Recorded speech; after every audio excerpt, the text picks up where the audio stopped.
음모 사건에 관련된 김대중 등 24명이 어제 육군본부 보통군법회의에 기소됐다고 기험사령부가 발표했습니다.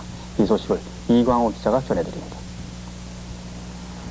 육군본부 계엄보통군법회의 검찰부는 김대중 일당의 내란 음모 사건에 관련된 24명을 어제 날짜로 육군본부 계엄보통군법회의에 기소했습니다. 기소된 사람들의 명단과 죄명은 다음과 같습니다. 김대중은 국가보안법 위반, 내란 예비 음모, 외국환 관리법 위반, 계엄법 위반이고, 문익환, 이문영, 예춘호, 고은태, 김상현, 이신범, 고려대 복학생 조성우, 중앙대 재적학생 이석표 등 8명은 내란 예비 음모와 계엄법 위반, 서울대 복학생 이해찬, 중앙대 복학생 송기원, 고려대 복학생 설운, 서울대 총학생회장 심재철 등 4명은 내란 예비 음모, 서남동은 반공법 위반과 계엄법 위반, 그리고 김종환, 한승헌, 이해동, 김윤식, 한완상, 유인호, 송건호, 이호철, 이택돈, 김노경 등 10명은 계엄법 위반입니다.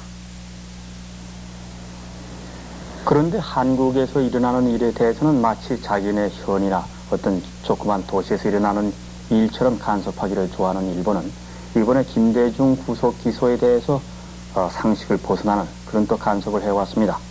일본의 사회당 등 일부 혁신정당과 그리고 제1반환단체인 한민통은 오늘 김대중의 기소를 일제히 비난하면서 김대중을 구출하기 위해서 국제 여론을 환기하고 끝까지 투쟁하겠다 운운하는 그런 얘기를 해왔습니다.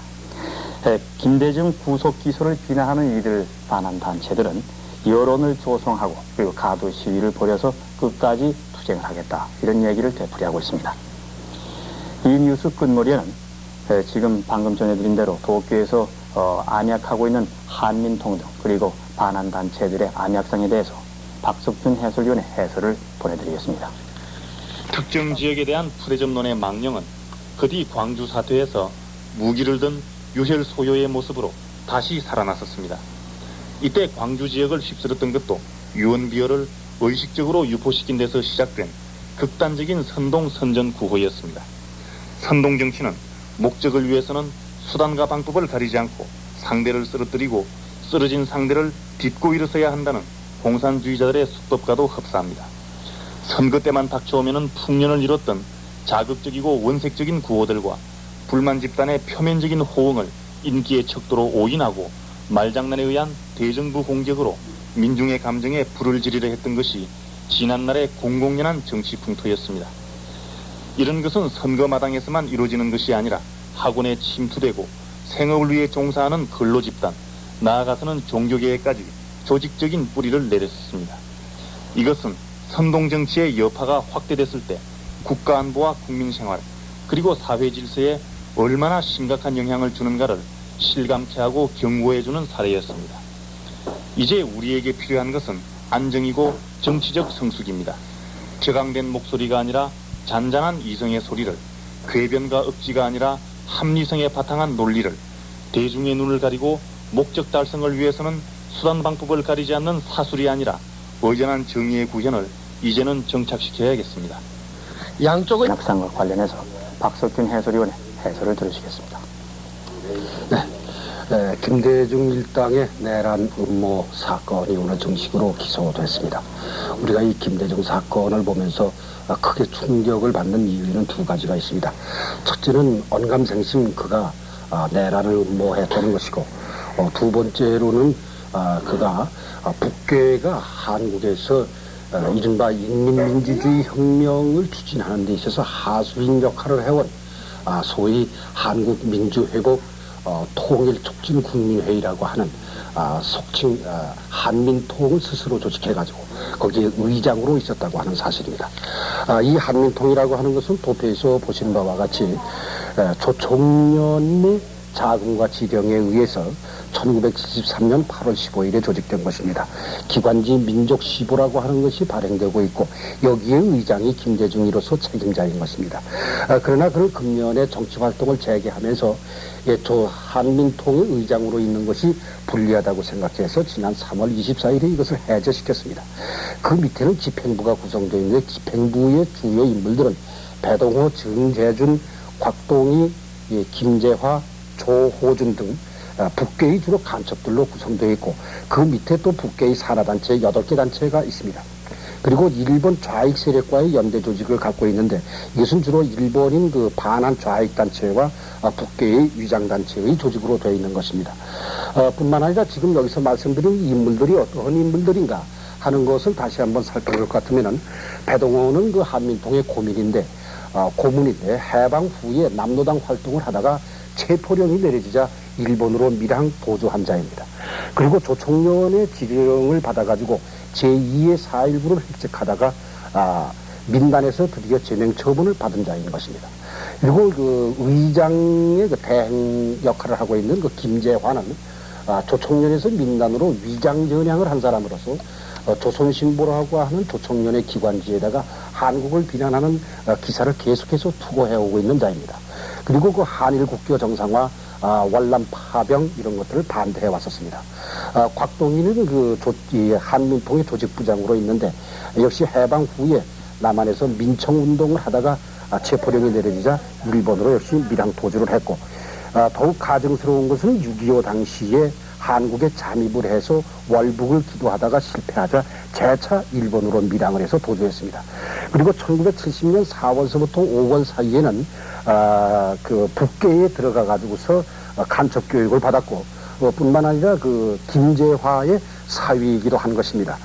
이렇게 본다고 할 것 같으면은 이 한민통이라고 하는 것은 완전히 그 북계의 공작원들 그것도 과거에 남로당 계열에서 활동한 사람들이 모여서 맺는 것이 한민통이다. 이렇게 볼 수가 있습니다. 근데 이 좌익단체들은 이 한민통을 거점으로 해서 세계적으로 그 반한 단체 또 이것을 확대해 나갔던 것입니다. 그것을 잠시 살펴볼 것 같으면은 한민통을 그 확대한 것은 1977년 8월 13일에 일본에서 미국, 캐나다, 베를린, 일본 등지에 있는 반한단체 인사들을 모아가지고 해외 한국인 민주운동 대표자회의라고 하는 것을 열어가지고 이때에 민족통일 해외 한국인연합이라는 것을 형성을 했습니다. 그리고 1976년 8월에 동경에서 있었던 한국문제 긴급국제회의, 이건 물론 북괴가 조작한 것입니다. 그리고 역시 북괴가 조작한 78년 4월에 뉴욕에서 열렸던 미국의 새로운 대한정책을 요구하는 국제회의, 요거 두 개를 막아가지고 한국 민주화 국제연대위원회라고 하는 것을 또 만들었던 것입니다. 이렇게 본다고 할 것 같으면은 이 한민통이라고 하는 것은 북괴가 해외에서 한국을 전복하기 위하여 벌이고 있는 통일전선 단체의 이 그 하수인으로서 이것은 마치 그 월남에서 월남 정부를 지워버렸듯이 한국도 이 지구상에서 지워버리려고 하는 것을 획책했다고 하는 것을 알 수가 있습니다. 그런데 우리가 여기에서 이 한민통의 목표와 구호에서 한 가지 빼놓을 수 없는 주요한 사실을 발견합니다. 그것은 첫째, 한국이 그 국력을 진장하기 위해서 혼신의 힘을 다하고 있는 것은 이걸 파쇼체제라고 그러면서 북괴 김일성이가 자기의 아들 김정일을 후계자로 만들고 있는 이 현대판 봉건왕조의 세습제도에 대해서는 한마디의 언급도 없다는 것입니다. 그 이유는 말할 것도 없이 이것이 북괴의 공작원에 의해서 조종되고 있기 때문입니다. 둘째로는 한국의 6.23 평화통일외교선언, 이것을 그 분단의 고정이라고 그러면서 북괴가 한국을 적화하기 위하여 만들어냈고 또 그 허구성이 드러날 대로 드러나버린 이른바 남북연방제, 이것은 옳다고 이 한민통은 얘기하고 있는 것입니다. 이것도 김일성의 지령에 따른 소위라고 하지 않으면 안 될 것입니다. 뿐만 아니라 세 번째로는 이 한민통은 한국에서 무슨 그 인간의 존엄 운운하면서도 북괴가 지금 자행하고 있는 북한에 있어서의 강제노동, 생존권의 박탈 이런 것들에 대해서는 아무런 언급도 하지 않고 있습니다. 이것은 그 북괴를 간접적으로 이른바 지상의 낙원으로 이미지 메이킹 하려고 하는 그런 수법이라고 볼 수가 있습니다. 이렇게 본다고 하면은 한민통은 북괴가 첫 단계로 한국 정부를 타도하고 제2단계로 용공정부를 세워가지고 제3단계로 이 용공정부와 북괴가 연합을 해서 한반도 전체를 적화한다고 하는 이른바 인민민주주의 혁명전선, 여기에 전략전술에 완전히 가장 충실한 충견이라고 이렇게 얘기해야만 할 것입니다. 이것을 다시 한번 도표로 다 요약을 해본다고 하면은 이렇게 될 수 있을 것입니다. 즉 한국에 대한 불만 세력과 북괴의 공작에 의해서 한민통이 조직이 됐고, 이 한민통의 목표는 정부를 타도하는 것이고, 그 다음서부터는 용공정권을 세워가지고 남북 연방제를 통해서 한반도 전체를 적화한다고 하는 것입니다.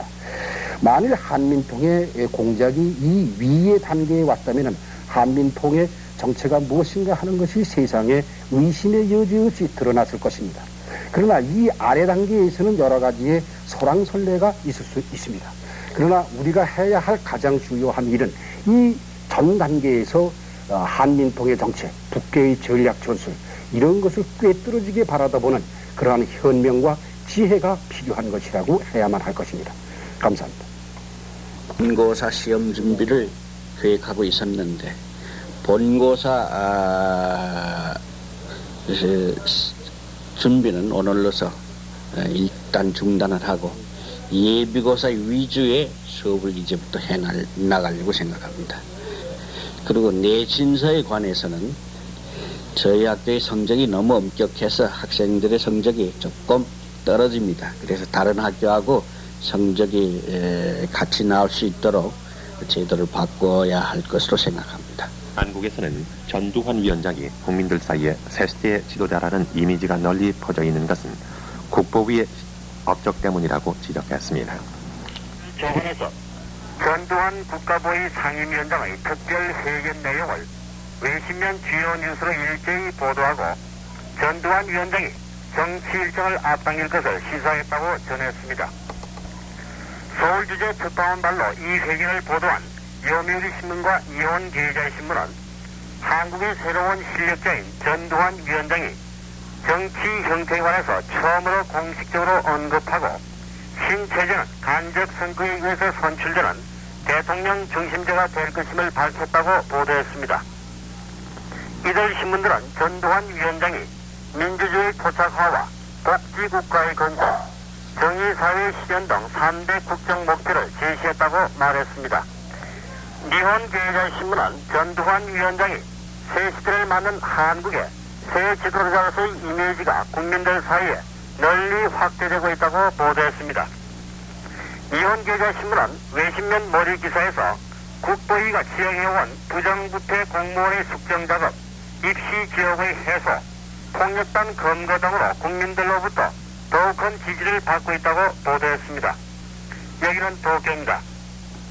국가보위 비상대책 상임위원장이 어저께 저희 문화방송 경향신문 이진희 사장하고 단독 회견한 내용이 그 외국 신문들에 의해서 크게 보도되고 있다고 오늘 아침부터 저희 회사 특파원들이 전해오고 있습니다.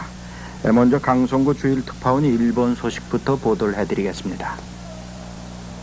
네, 일본의 요미우리, 마이니치, 아사히, 산케이, 니혼게이자이 등 주요 신문들은 전두환 국가보위 비상대책 상임위원장이 어제 문화방송 경향신문 이진희 사장과 단독 특별회견한 내용을 오늘 3, 4단 정도의 서울발 기사로 일제히 보도했습니다. 전두환 장군과 본사 이진희 사장과의 단독 회견 기사를 보도하고 전두환 장군은 이 회견에서 한국의 국가 목표는 민주복지국가의 창조라고 말했다고 전했습니다. AP통신은 오늘 보도에서 전두환 장군은 북한결의 침략 집단과 맞서고 있는 우리의 현실에 맞는 민주주의를 이룩해야 한다고 말했다고 전했습니다. AP통신은 전두환 장군이 이미 밝혀진 정치 일정을 이행할 것이라고 밝혔다고 전하면서 그러나 사회적 안정이 이룩되면 일정이 앞당겨질 수도 있다고 시사했다는 점을 덧붙였습니다. 대통령 임기에 관한 보도입니다. 이 새 헌법상의 권력 구조가 간접 선거에 의한 대통령 중심제로 의견이 집약된 가운데 이 장기 집권을 제도적으로 막기 위해서 대통령의 임기를 6년 단임제로 할 것이 확실시되고 있습니다. 정부 고위소식통은 오늘 우리의 정치사를 살펴보면은 일부 정치인들이 2번만 할 수 있도록 한 대통령의 임기 조항을 바꾸려는 개헌 파동으로 우리 정치사가 얼룩져 왔다고 지적을 하고 6년 단임제를 채택하면은 평화적 정권 교체의 보장, 대통령의 소신 있는 정책 추진, 그리고 공무원의 선거 개입으로 인한 부패를 방지할 수 있을 것이라고 말하면서 이와 같이 밝혔습니다. 그리고 국회 구성은 한 선거구에서 4명 내지 5명 정도를 뽑는 중선거구에다 정치적 안정세력과 직능대표 역할을 할 수 있는 비례대표제를 혼합하는 방식으로 하되 임기는 4년으로 하자는 것이 개헌심의위원회의 지배적 의견이라고 말했습니다. 다음 소식입니다. 김대중 일당 내란 음모 관련 피고인 24명에 대한 육군본부 계엄보통군법회의 첫 공판이 오는 14일 오전 육군본부 보통군법회의 대법정에서 공개로 열립니다. 이들 피고인 24명은 지난달 31일 국가보안법 위반, 내란 예비 음모, 외국환 관리법 위반, 반공법 위반, 계엄법 위반 등의 죄명으로 육군본부 계엄보통군법회의 검찰부에 의해서 기소됐었습니다. 재판장 문흥식 소장의 심리로 열릴 이번 공판에는 피고인 가족하고 친지 등 각계 인사들이 방청하며 주한 외국 공관원과 내외신 기자들도 방청하게 되어 있습니다. 안녕하십니까. KBC 뉴스입니다. 위의 개헌 작업이 신속히 진행되고 안보와 경제 안정으로 해서는 과도기간 짧을수록 좋다는 여론이 집약되고 새로운 지도자가 부각됨에 따라서 정부가 지왕에 밝힌 정치 일정이 크게 단축될 전망입니다. 정치 일정이 단축되리라는 전망은 5.17 이후 국가의 비상대책상임위원회가 주도한 정치, 경제, 사회 등 각 분야에 걸친 정화 작업으로 사회 안정이 다시 확보된 데다가 앞으로 국가의 운영을 담당할 새 지도자와 지도층이 뚜렷이 부각되고 있다는 사실에 근거를 두고 있으며 국민 여론도 국력 분산을 막고 새로운 리더십의 정착으로 해서 과도기를 단축해야 한다는 데로 모아지고 있는 것으로 나타났습니다. 이와 같은 국민 여론은 미국을 비롯한 오방들의 정부나 언론이 전두환 장군을 새로운 한국의 지도자로 지지한 사실로도 뒷받침되고 있습니다. 이에 따라서 정부는 정치 일정을 단축시키는 단안을 내릴 것으로 보이며 헌법 개정 국민투표를 9월 말에 실시하는 문제도 검토되고 있는 것으로 알려졌습니다. 신민당 총재는 오늘 신민당 총재직을 사퇴하고 정계에서 은퇴한다고 발표했습니다. 김영삼 신민당 총재는 박건흠 대변인이 대신 읽은 성명서에서 오늘의 정치적 상황에 처해 야당 총재로서 소임을 다하지 못한 모든 책임을 지고 정계에서 은퇴할 것을 결심했다고 밝혔습니다. 김 총재는 자신은 지난 30년간 민주당과 신민당 창당에 참여해서 이 나라 민주주의를 실현하기 위해 정열을 쏟아 오늘에 이르렀다고 강조한 뒤 뜻을 같이 온 당원들과 끊임없이 성원해준 국민에게 감사하며 기대에 부응하지 못함을 죄송하게 생각한다고 말했습니다. 김영삼 총재는 오늘 신민당 총재직 사퇴와 함께 정계에서 은퇴할 것을 밝힌 뒤 이민우 부총재가 신민당 총재 직무대행을 맡도록 지명했다고 박건흠 대변인이 밝혔습니다. 대통령 성명을 발표하시겠습니다. 여러분 안녕하십니까.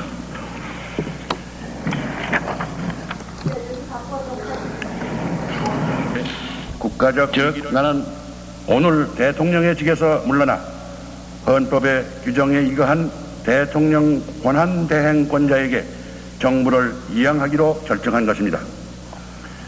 민주국가의 평화적인 정권 이양에 있어서는 국정의 최고 책임자가 국익 우선의 국가적인 기원지에서 임기 전에라도 스스로의 판단과 결심으로 합헌적인 절차에 따라 정부를 승계권자에게 이양하는 것도 확실히 정치 발전의 하나라고 생각합니다. 그동안 우리 국민이 땀 흘려 이룩한 국가 발전의 성과와 되찾은 사회 안녕의 토대 위에서 비록 내가 대통령의 직을 사임하더라도 국가적 안정이 흔들리거나 국정의 운영에 차질을 초래하는 일은 없을 것입니다. 또한 우리의 맹망인 미국과의 상호 방위 체제가 굳건히 유지될 것임은 물론 일본을 포함한 그 밖의 우방 각국과의 우호 협력 관계도 아무런 변동 없이 계속 발전되어 나갈 것으로 확신합니다. 국민 여러분께서는 나의 충정과 결심을 충분히 이해하여 주실 것으로 기대하며 앞으로 나는 비록 야하에 있더라도 국민의 한 사람으로서 국가와 국민을 위한 충성심에는 추호의 변함도 없을 것임을 굳게 다짐하는 바입니다. 국민 여러분, 이제 우리 국민 모두가 합심 협력하여 질서와 안정을 유지하면서 헌법에 규정된 절차에 의거하여 선출될 대통령을 중심으로 굳게 뭉치어 당면한 제반 시책을 추진해 나갈 때 지속적인 국가의 발전은 물론 민주국가로서의 우리나라의 장래는 매우 밝고 희망찬 것이라고 확신합니다.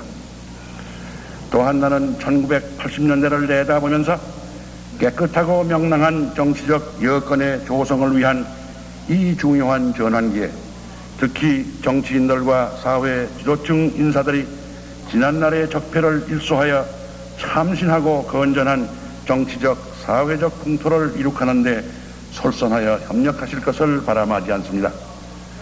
오늘 대통령직을 떠나면서 나는 다시 한번 국민 여러분에게 대립과 분열이 아닌 이해와 화합으로 대동단결하고 불퇴전의 의지와 용기로 부강한 민주국가를 건설하여 대한민국의 민족사적 정통성에 입각한 평화통일의 기반을 착실히 구축해 나가도록 간곡히 당부드리고자 합니다.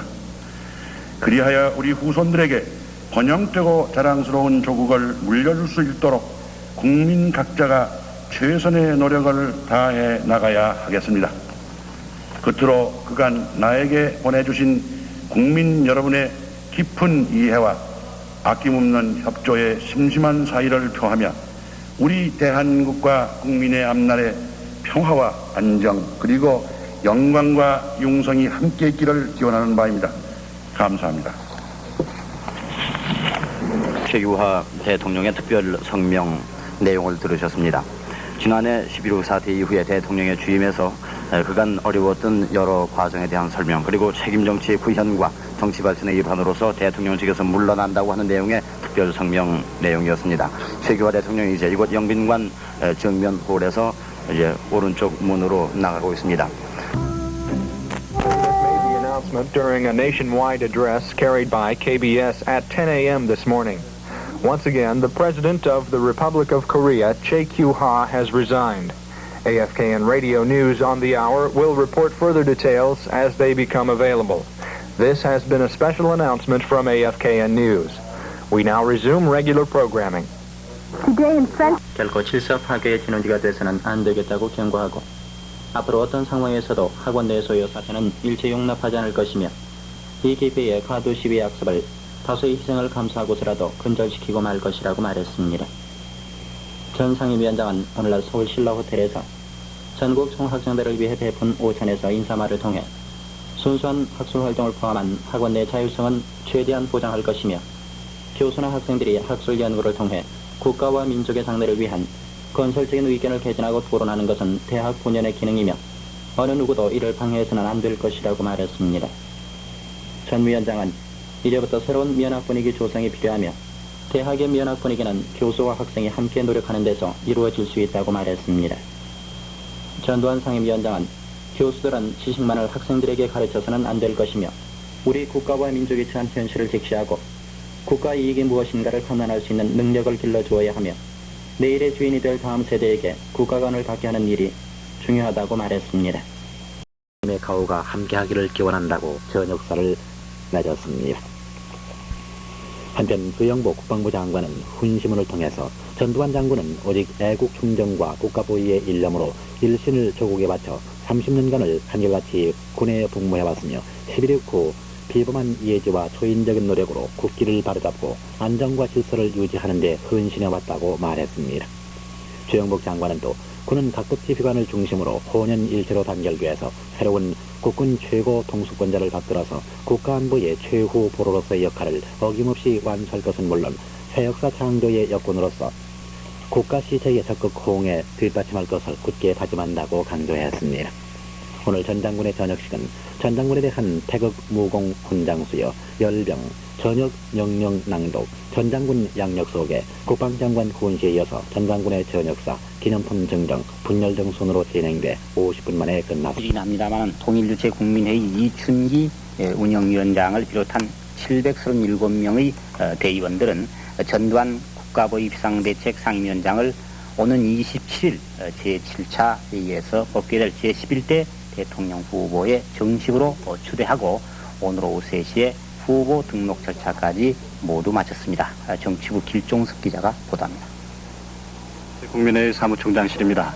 오늘 오후 3시 이춘기 국민회의 운영위원장을 비롯한 737명의 대의원들은 오는 27일 제7차 회의에서 선거하게 될 11대 대통령 후보에 전두환 국보위 상임위원장을 정식으로 추천해서 후보 등록을 마쳤습니다. 이에 따라서 국민회의 사무처는 전두환 위원장의 후보 등록을 즉각 공고했습니다. 본인은 통일주체 국민회의법 제18조 규정에 따라 이춘기 대의원의 736명의 추천서를 검토하고 후보자 등록에 구비해야 할 후보자의 승낙서 등 법적으로 갖추어야 할 서류를 하자 없이 완비하였으므로 이를 접수하였습니다. 따라서 저희 사무처에서는 국민회의법 제21조 규정에 따라 전두환 장군께서 제11대 대통령 후보로 등록이 되었음을 국민 여러분에게 알려드립니다. 감사합니다. 한편 이춘기 운영위원장을 비롯한 통일주체 국민회의 대의원들은 전두환 위원장을 제11대 대통령 후보로 추천한 이유를 이렇게 설명을 하고 있습니다. 본인을 포함해서 737명의 대의원들이 이번에 전두환 장군을 제11대 대통령으로 추대하기로 결정했습니다. 그런데 이 시대에 우리가 대통령을 어떤 사람을 추대해야 되겠냐 하는 것은 국민 여러분이 다 아시는 바와 같이 60만 대군을 가지고 첫째 공산당을 막아서 김일성의 남침 도발을 막아야 될 것이고 다음에는 국민 생활이 하루속히 안정의 궤도를 찾아가지고 따라서 경제 성장이라든지 또 사회 정화라든지 이런 것이 당면한 우리 국가의 정책으로서 중요한 것인 만큼 그런 일을 과감히 척결해 가지고 할 수 있는 인물을 우리가 찾게 된 것입니다. 지금까지 전두환 위원장에 대한 후보 추천 이유를 들어보셨습니다마는 오는 27일에 열리는 국민회의 제7차 회의는 간단한 개회식에 이어서 대통령 선거에 들어가는데 대통령 선거는 헌법 규정에 따라서 무기명 투표로 제적대의원 과반수의 찬성을 얻은 후보자가 대통령 당선자로 결정이 됩니다. 그러나 현재의 국민적인 여망 등을 고려해 볼 때 전두환 상임위원장이 대의원들의 압도적인 지지로서 제11대 대통령에 당선될 것은 거의 확실시 되고 있습니다. 정치 비리 등 혐의로 계엄당국에서 조사를 받아왔던 전직 장관과 정치인 17명이 지난 23일 연행된 지 36일 만에 집으로 돌아갔습니다. 계엄당국의 귀가 조치를 받은 전직 장관은 구자춘 김현옥 전 내무부 장관과 고재일 전 건설부 장관이고 또 정치인은 길전식 구태회, 김용태, 현호봉, 장영순, 신영식 씨 등 공화당 소속 의원과 고흥문, 정혜영, 박해충, 박영록, 김수한, 최형우, 김동영, 송원영 씨 등 신민당 소속 의원들입니다. 정부는 오늘 제25차 개헌요강 작성 소위원회를 열고 대통령 자문기구와 헌법 개정에 대한 심의를 모두 끝마쳤습니다. 정치부 이민희 기자가 보도합니다. 개헌요강 작성 소위원회는 오늘 새 헌법에 대통령의 자문기구로 국정자문회의와 통일정책심의회의를 둘 수 있다는 사실을 헌법에 분명히 밝히기로 하고 역시 대통령 자문기구인 경제과학심의회의도 현행 헌법과 마찬가지로 그대로 존속시키기로 결정했습니다. 소위원회는 또 헌법을 개정할 때 대통령이 개정안을 내놓으면 국민투표에서 확정짓고 국회의원 3분의 1 이상이 제안하는 경우 통일주체 국민회의에서 확정짓도록 되어 있는 현행 헌법의 헌법 개정 절차를 일원화해서 그 어느 경우나 제적 국회의원 3분의 2 이상의 찬성을 얻은 뒤에 국민투표에 붙이도록 결정했습니다. 소위원회는 새 대통령이 뽑힌 뒤인 오는 29일 오후 4시 제25차 회의를 열어서 헌법 전문가 부직을 확정된 뒤에 개헌요강을 개헌심의위원회 전체 회의에 붙일 예정입니다. 정부는 개헌심의위원회 전체 회의에서 개헌 요항을 받아들인 후에 개헌 시한 작성 소위원회에 넘겨서 조문 정리를 하고 이어서 다시 전체 회의에서 확정지은 다음에 대통령에게 보고하고 국무회의에서 이를 의결합니다. 국무회의 의결이 끝나면은 정부는 다음 달 중순 이후에 국민투표 공고를 해서 오는 10월 20일경 국민투표를 실시할 예정인 것으로 알려지고 있습니다. 운영위원장의 개표 결과 발표입니다. 개표가 완료되어서 집계가 되었으므로 표결 결과를 발표해 드리겠습니다. 총 투표수 2,525표 중 전두환 후보가 2,524표, 무효가 1표,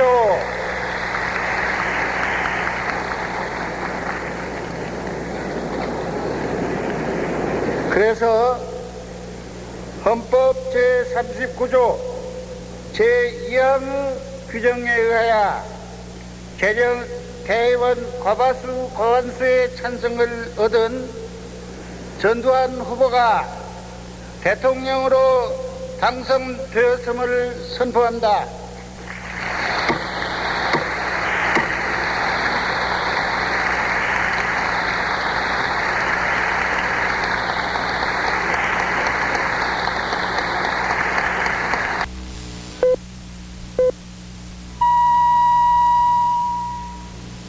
주식회사 종근당, 롯데제과, 태평양화학, 조광표 형광 등 제공, 동아의 증오 종합뉴스입니다. 전국의 4년제 대학이 오는 9월 1일부터 개강합니다. 전두환 대통령이 오늘 청와대로 출근해 집무했습니다. 유엔 외교관들과 미일 경제계, 재미 동포들이 전두환 장군의 새 대통령 당선을 환영했습니다. 정부는 대통령 취임식이 거행되는 9월 1일을 임시 공휴일로 정했습니다. 이규호 문교부 장관은 대학의 법정 수업 일수는 어떤 일이 있어도 채우겠다고 말했습니다. 이상이 이 시간 주요 뉴스입니다. 초로 문을 닫았던 전국 85개 4년제 일반 대학이 휴교 107일 만인 오는 9월 1일 이후에 문을 열게 됐습니다. 계엄사령부는 오늘 계엄포고 14호를 통해 오는 9월 1일부터 대학 휴업 조처를 전면 해제한다고 발표했습니다. 계엄사령부는 그러나 대학별 개강 일자는 총장이나 학장이 문교부와 협의해서 따로 정하도록 했습니다. 계엄포고 14호의 내용은 다음과 같습니다. 대학 휴업 전면 해제, 계엄포고 제11호에 의거한 대학 휴업 조처는 오는 9월 1일부로 이를 전면 해제한다. 단 대학별 개강 일자는 해당 총학장이 문교부와 협의해서 별도로 정한다. 이상은 계엄사령부가 발표한 포고령 14호의 내용이었습니다. 이로써 지난 5월 17일 비상계엄 전국학대 실시와 함께 휴교에 들어갔던 전국의 모든 대학과 대학원 등이 개강할 수 있게 됐습니다. 계엄사령부는 지난 6월 19일 포고령 11호를 통해 6월 23일부터 휴고령을 휴업령으로 바꾸고 교육대학, 간호전문대학, 의과대학과 치과대학 4학년, 특수대학원 등에 대해 개강을 허용한다고 발표했습니다. 지난 7월 11일에는 포고령 12호를 발표하고 전국 93개 전문대학에 대해 7월 14일부터 개강할 수 있도록 허용했습니다. 문교부는 계엄포고령 14호에 따라 전국 85개 대학의 개강을 오는 9월 1일부터 지역별로 허용하기로 했습니다. 문교부 당국자는 면학 요건 등을 고려해서 각 대학에서 개강 일자를 정해 문교부 승인을 요청해오면 이미 개강한 교육대학과 전문대학 등의 전례에 따라 지역별로 또는 학교별로 개강을 허용해줄 방침이라고 밝혔습니다. 이 당국자는 또 지난 5월 17일 이후 106일 동안이나 대학이 문을 닫고 있었기 때문에 법정 수업 일수인 180일을 채우기 위해서는 대부분의 대학이 겨울방학을 줄여야 하고 학원 안의 소요 사태로 5월 17일 이전부터 자체적으로 휴강에 들어간 대학은 겨울방학을 완전히 없애야 할 것 같다고 밝혔습니다. 문교부는 수업 일수에 따른 세부 지침을 마련해서 학교별로 통보할 방침입니다. 문교부는 이 밖에 학생들에게 준법 정신을 심어주기 위해 법정 수업 일수인 180일을 꼭 지키도록 할 방침이라고 밝혔습니다. 그런데 학원 안의 소요 사태로 지난 5월 17일부터 자체적으로 휴교에 들어간 조선대학과 한양대학 그리고 경희대학과 세종대학 등은 겨울방학을 완전히 없애야 법정 수업 일수를 채울 수 있을 것으로 보입니다. 그동안 대학별 휴교 일정을 보면 지난 5월 17일 계엄포고 제10호에 따라 전문대학을 포함한 각 대학이 휴교에 들어갔다가 2월 19일 계엄포고 제11호에 따라 2월 23일부터 휴교령이 휴업령으로 바뀌면서 교육대학과 간호전문대 그리고 의대와 치대 4학년의 개강이 허용됐습니다. 또 7월 11일 계엄포고 12호로 전문대학의 개강이 허용됐으며 7월 14일부터 전문대학들이 개강했습니다. 이어 지난 19일 전국 총학장회의에서 개강을 앞두고 대책이 논의됐으며 오늘 계엄포고 14호에 따라 일반 대학의 휴업령이 모두 해제됐습니다. 전두환 대통령은 오늘부터 청와대에서 직무를 시작했습니다. 오늘 취임식 석상에서 민주주의의 토착화, 그리고 복지사회 건설, 그리고 정의사회 구현, 그리고 국민 정신에 개존하는 4대 국가지표를 천명했습니다. 그리고 정계 개편과 정치인의 세대 교체가 불가피함을 역설했습니다. 전두환 대통령의 취임사를 직접 들으시겠습니다.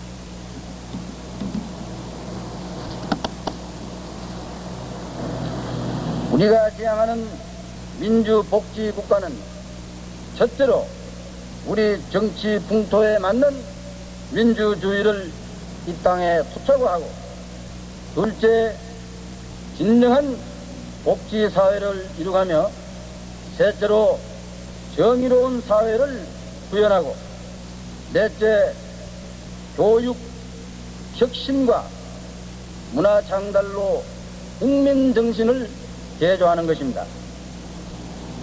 본인은 제11대 대통령으로서 이와 같은 국가 지표를 달성하기 위한 그 기초 작업에 착수하겠습니다. 우선 참다운 민주 역량의 축적은 우리의 당면 과제 중에 하나입니다.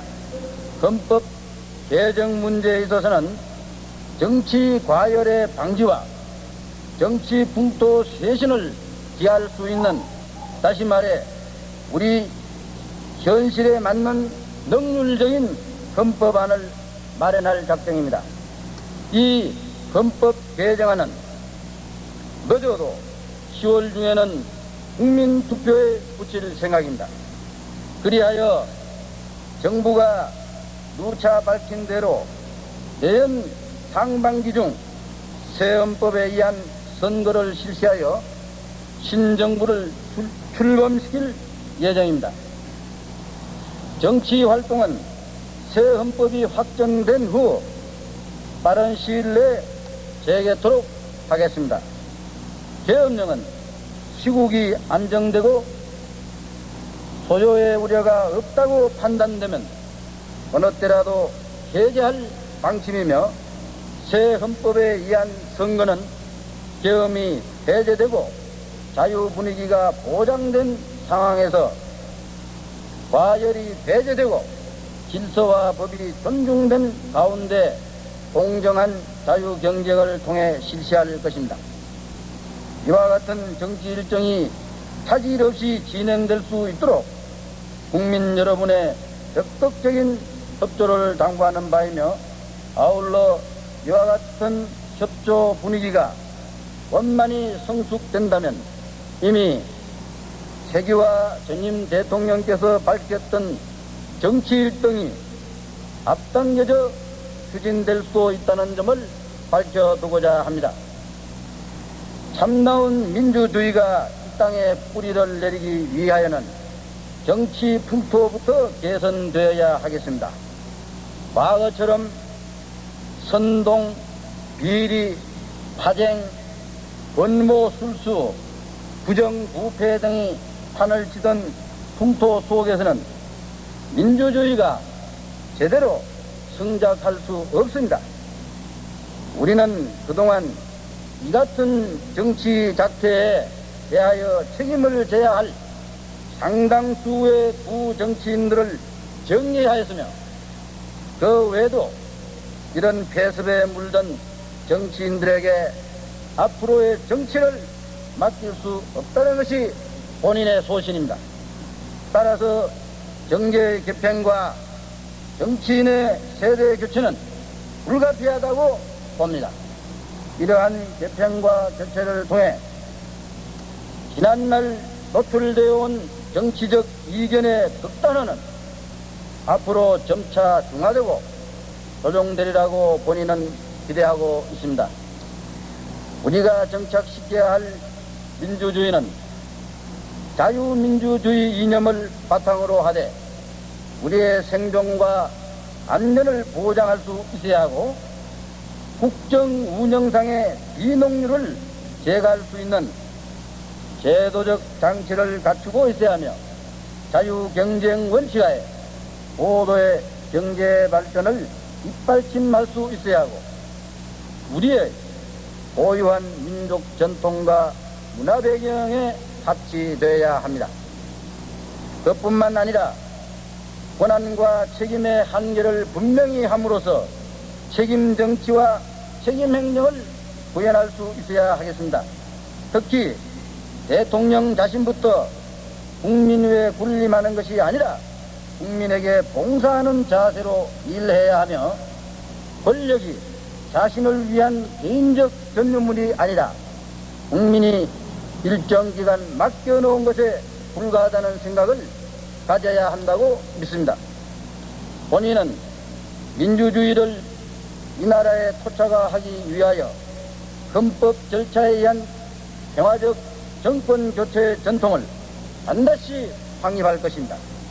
정부는 앞으로 기업의 창의성을 존중하고 자유롭고 정상적인 기업 활동을 최대한 보장하는 동시에 지금까지 기업에 대한 과잉 보호를 지양하고 지원 시책을 재검토 정비하여 기업 체질을 강화해 나갈 것입니다.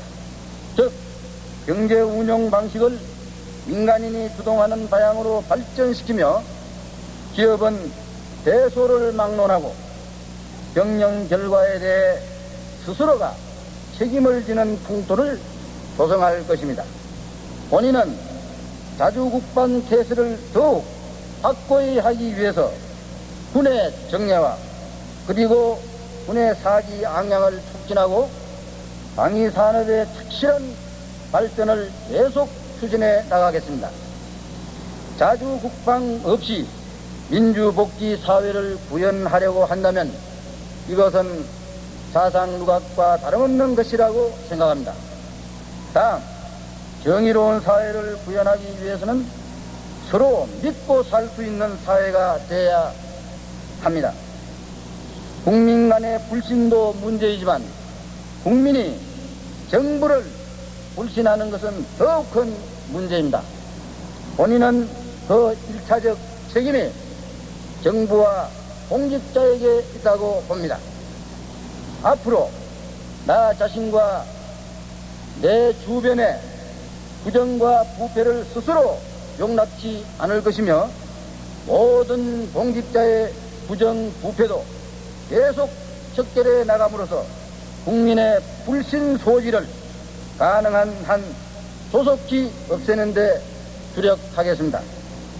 그렇게 하는 것만이 정직한 정부로서 국민으로부터 신뢰를 회복하는 유일한 길이라고 본인은 확신하고 있기 때문입니다. 지금까지의 교육은 단순히 지식의 주의에만 치우치는 경향이 있었으나 앞으로 민주 시민으로서의 자질 향상, 인격의 함양, 확고한 안보의식의 정립, 창의력 개발에 역점을 둔 전인 교육이 되어야 할 것입니다. 따라서 대학에서 연구하고 공부하는 자유는 최대한 보장하겠습니다. 그러나 대학인들이 현실 정치에 뛰어들거나 사회 질서를 파괴하는 행위로 나올 때 이것은 안보적 차원에서도 결코 용납될 수 없다는 사실을 명백히 밝혀두고자 합니다. 새 역사, 새 시대를 창조하려는 우리의 국민적 의지와 민족사의 진우는 그 누구도 막을 수 없을 것입니다. 우리에게는 오직 결단과 참여와 영광이 있을 뿐입니다. KBS 뉴스를 전해드리겠습니다. 전두환 대통령은 오늘날 박충훈 국무총리 서리 내각의 일괄 사표를 수리하고 새 국무총리 서리에 남도구 전 부총리 겸 경제기획원 장관을 임명하는 등 새 내각을 출범시켰습니다. 전두환 대통령이 오늘날 이웅희 청와대 대변인을 통해 발표한 새 내각의 조각 결과는 국무총리와 19개 부처 중 7개 부처 장관은 제자리에 새로 임명을 하고 한 사람만 승진 발령했으며 나머지는 모두 경질했습니다. 이웅희 대변인의 발표를 들으시겠습니다. 남도구시 부총리 겸 경제기획원 장관에는 신병현 씨, 외무부 장관에는 노신영 씨, 내무부 장관에 서정화 씨, 재무부 장관에 이승윤 씨, 법무부 장관에 오타큰 씨, 국방부 장관에 주영복 씨, 문교부 장관에 이규호 씨, 농수산부 장관에 정종택 씨, 상공부 장관에 서석준 씨, 동력자원부 장관에 박봉환 씨, 건설부 장관에 김준함 씨, 보건사회부 장관에 천명기 씨, 교통부 장관에 고건 씨, 최신부 장관에 김기철 씨, 문화공보부 장관에 이광표 씨, 총무처 장관에 김용휴 씨, 과학기술처 장관에 이정호 씨, 국토통일원 장관에 이범석 씨, 제1후임서 장관에 최광수 씨, 새 감사원장에 이한기 씨가 임명이 됐고, 그리고 법제처장에는 이용훈 씨, 원호처장에 이정호 씨가 임명이 됐으며, 또한 서울특별시장에는 박영수 씨가 임명이 됐습니다. 한편 전두환 대통령은 경제과학심의위원회 상임위원회 장덕진 상임위원을 재임명했습니다. 전두환 대통령은 오늘 새 내각을 조각하는 데 있어서 정직하고 능률적인 정부를 이끌어간다는 원칙 아래 가장 중요시한 것은 능력과 청렴 그리고 머리 없는 세대 교체 등 세 가지 기준을 적절히 배려한 것이었다고 이웅희 대변인이 전했습니다. 새 내각은 이에 따라서 국무총리 이하 전체의 강요들을 새로 임명하는 형식으로 조각됐으며 앞으로 새 내각은 정치 일정의 착실한 추진과 급변하는 국제 정세에 대한 능동적인 대처, 사회 정화의 계속 추진, 지속적인 경제 발전과 경제 난국의 타개, 그리고 교육 혁신 등을 추진해 나가게 될 것이라고 이웅희 대변인이 전했습니다. 그럼 여기서 남도구 새 국무총리 서리의 소감을 들으시겠습니다. 새로운 국민의 영도자를 맞이해서 새 시대가 개막되는 이 중대한 시기에 저 같은 사람이 대통령과 그의 분배에 의해서 이 무거운 직책을 맡게 되고 보니까 국민 여러분께 송구할 따름입니다. 내무부 장관은 오늘 젊은이들에 대한 장발 단속을 중지하라고 전국 교육찰에 지시했습니다. 서 장관은 장발 단속은 젊은이의 자율 사상을 억제하는 부작용을 낳게 할 염려가 있다고 말하고 젊은이들에게 형성되고 있는 시대 적응의 변명성에 따라서 새 시대에 알맞는 몸가짐을 스스로 갖게 되었으므로 머리의 길이는 젊은이들 자신이 스스로 알아서 하는 자율에 맡기는 것이라고 밝혔습니다. 심하고 학원의 정상화에 합심하여 진력한다. 1. 학생과 교직원은 각자의 본분에 충실하여 참다운 대학인의 상을 정립한다. 1. 우리는 대학이 사회 양심의 본원임을 감안하여 학원 정화에 계속 노력한다. 1980년 9월 9일 고려대학교 교직원 일동. 심의위원회는 오늘 중앙청 제2회의실에서 남도구 국무총리 서리 주제로 제11차 전체 회의를 열어서 대통령에게 보고할 새 헌법 시안을 마련했습니다. 이로써 개헌심의위원회는 지난 3월 14일 날 발족을 했습니다마는 11차례 전체 회의를 가진 끝에 결국 개헌 작업을 사실상 끝마친 셈입니다. 정치부의 이민희 기자가 이 자리에 나와 있습니다. 직접 설명해 주세요. 네, 정부가 마련한 새로운 헌법의 시안 가운데 주요한 골자를 도표를 보면서 시청자 여러분과 함께 살펴보겠습니다. 먼저 새로운 헌법은 전문 10장 131조 부칙으로 되어 있습니다. 근데 부칙은 통치권의 행사에 속하기 때문에 개헌심의위원들이 만들지 못한 상태입니다. 먼저 전문을 보면은 3.1 운동을 개선한다는 규정을 달렸습니다. 그 대신에 4.19 의거와 5.16 혁명 이념을 개정한다는 부분은 삭제를 했습니다. 그리고 새로운 헌법의 공포와 함께 제5공화국이 출범한다는 것을 분명히 기재를 하고 있습니다. 다음 총강 부분을 살펴보죠. 그 다음 문화조항을 신설했습니다. 이 문화조항이라는 것은 국가는 전통문화의 개성 발전과 민족문화의 창달에 노력해야 한다는 조항을 얘기합니다. 다음 재외동포 조항을 신설했습니다. 그 다음 국민의 권리와 의무 조항을 보면은 구속적부심을 부활했습니다. 그리고 말썽이 많던 연좌죄를 폐지했습니다. 그리고 인권에 대한 개별적인 유보조항을 삭제를 해가지고 기본 인권의 불가침성을 강조를 했습니다. 그 출판을 포함한 언론의 사회적 책임을 명문화했습니다. 그리고 교원의 지위 보장을 강조함으로써 교육조항을 강화했습니다. 그리고 자주적인 노동 3권은 인정을 하지만은 방위산업체를 포함한 일부 업체의 단체 행동권은 제한을 했습니다. 그럼 새롭게 환경권을 신설했습니다. 그리고 사생활 보호조항을 신설했습니다. 다음 정부 부분을 보면은 대통령은 7년 단임제를 해가지고 재출마를 금지를 하고 한 번 역임을 하면은 영원히 출마를 하지 못하도록 이렇게 했습니다. 그리고 대통령 구리시의 자녀 임기제를 폐지해가지고 새로운 대통령은 7년 단임의 새로운 임기를 시작하겠습니다. 그 다음 대통령 비상조치권의 제한을 가해가지고 이 발동을 할 수 있는 요건은 교전 상태라든가 이에 준하는 사태에만 비상조치권을 발동하겠습니다. 그리고 이러한 비상조치권도 국회의 승인을 얻지 못하면은 실효를 하게 이렇게 되어 있습니다. 그 다음에 대통령의 국회 해산권에도 역시 제한을 가했습니다. 먼저 이제 이것은 국회의장의 자문과 또 국무회의의 심의를 거친 다음에 사유를 명시하게 이렇게 했습니다. 그 다음에는 국회를 구성한 뒤에 1년 이내는 이러한 국회 해산권을 해산권을 발동하지 못하겠습니다. 그 다음 또 이제 같은 사유로 2번 이상 국회 해산권을 발동하지 못하게 이렇게 제한을 하고 있습니다. 그리고 대통령은 5,000명 이상의 선거인단에서 선출하겠습니다. 이와 함께 자유로운 경선도 보장하는 것이죠. 또 대통령 후보의 무소속 출마를 허용을 했습니다. 무소속으로 출마를 하려면 선거인단 5% 이상의 추천을 의뢰합니다.